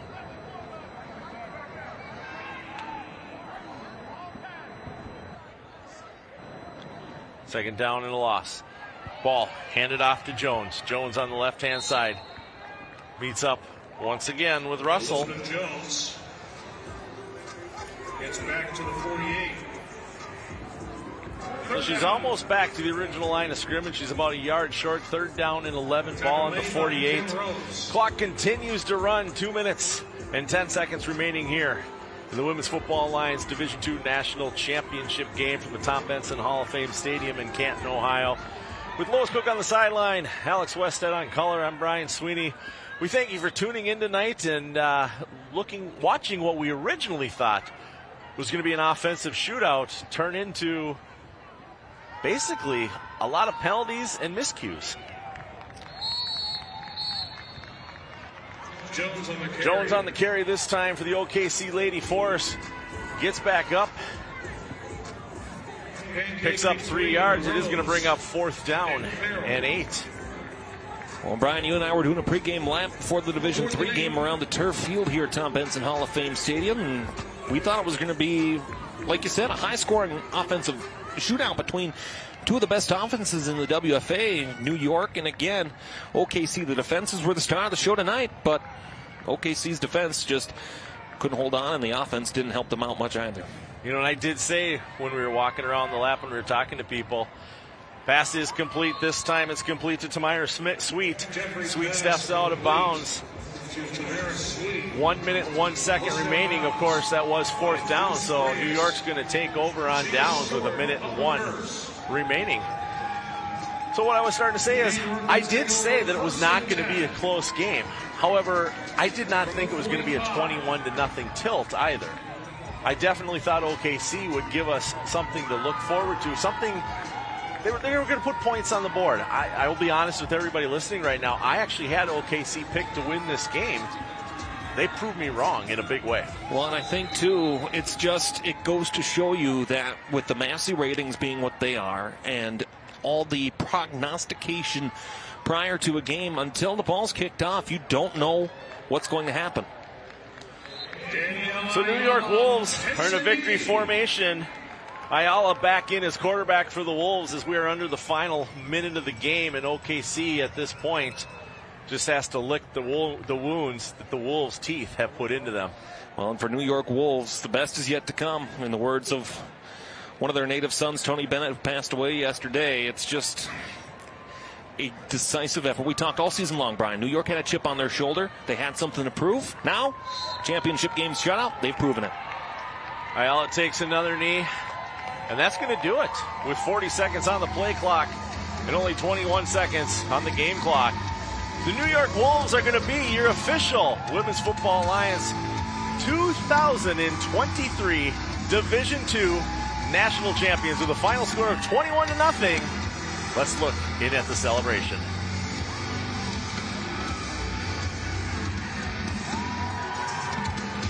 Final score, New York's 21, OKC nothing. The Wolves are your 2023 WFA Division II national champions.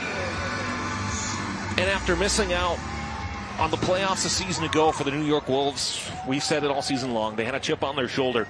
They were looking to get back to a championship game and prove that they are the best. And certainly indeed in Division II, they got that head-to-head matchup against a team that appeared to be the best team all season long in the OKC Lady Force. They got that head-to-head matchup they were looking for, and that storm that they rode 2 weeks ago against Baltimore, it proved pivotal here today because they bounced back from adversity, and OKC suffers a loss for the first time in the franchise's history. And the celebration is down on the field. Coaching staff, players, owners, everybody is loving this so far. Well, I mean, certainly, too, a team effort here by the New York Wolves. And just everything that New York needed to go their way, they were able to do so, especially on the offensive side. Beginning, of course, with our play of the game. Our play of the game is sponsored by 4 Imprints. And we look back here at Mulligan's pass to Ganlin, and that really was the touchdown that opened the game up for the New York Wolves to guarantee themselves a championship this year. Lois Cook is down on the sideline with the quarterback of the Wolves, Mulligan. Lois. Well, there's a lot of emotion coming off the New York sideline, and I'm right here with Karen Mulligan. 18 years total on the field, 2 years with the New York Wolves. New York has brought home a championship before, but this is the first championship under the New York Wolves. Talk about that. How does that feel? It is. Everything. It's an amazing feeling. I'm so happy for these girls. They busted their butt all season. We had a lot of adversity and things happened to us out of our control, and they just fought through it. The way that they don't give up. They got a lot of heart. I'm so excited for them. I really am. It's a beautiful thing. I saw you pacing the sideline just under 30 seconds left. Your cleats already off. When you took those cleats off for the last time for this season, what was that moment like? I pace all the time. It's just, I can't help it. A lot of thoughts, a lot of things going on, and it's just how I deal with it. But yeah, I'm just ecstatic. I really can't explain to you guys. Absolutely. 21-0. You definitely put the points up there. Defense. Was there ever any doubt, anything that said, oh, we're not doing this today? No. But you know what? We started off a little slow. And once we get that 7, your work is still not done. And so you're like, all right, we need to get moving. And when things don't really happen in that way, you don't get to move as quick as you'd like. And they did some things on defense that were, troubling for us. But, I just persevere. Our coaches are trying to figure out a way to put us in a spot to be successful, and defense just did their thing today. And all the credit to them, And to offense, too. Clearly, 21 points. They put that 0 on the board. I think it's definitely time for you to go celebrate with your team. Thank you Karen, thank you so much. Well done. I appreciate it. Thank you. Thank you. Brian. What a game we had here tonight, Alex. Of course, there he is. You see him on the field, Michael Burmy. the most superest of super fans of any sport. He is the San Diego Chicken of women's football. Well, if everybody had a supporter like Michael Burmy, nobody would fail ever, because he does such a wonderful job covering women's football. But let's talk again about the New York Wolves here. They did such a good job playing with a chip on their shoulder, learning from adversity, and like Mulligan said, it's a team that didn't give up. And they had every chance to give up when they were down 19-0 to Baltimore, when they couldn't get the offense going early on in this contest, and they didn't. And they came back and are now champions, headed up to WFA Pro. And what a night it was for football. I mean, we started off today with the Division III National Championship as we look at the highlights of tonight's Division II National Championship. And we get to be back here tomorrow for the Pro Division National Championship, which is really exciting as we see the St. Louis Slam and the Boston Renegades. But tonight, our final score in the Division II National Championship game is the New York Wolves 21, the Oklahoma City Lady Force 0. You've been watching the Division II National Championship game live from the Tom Benson Hall of Fame Stadium in Canton, Ohio. For Lois Cook on the sidelines, Alex Westhead up here in the box with me, I'm Brian Sweeney. We thank you for watching this game. Congratulations to the New York Wolves, your 2023 Women's Football Alliance Division II National Champions.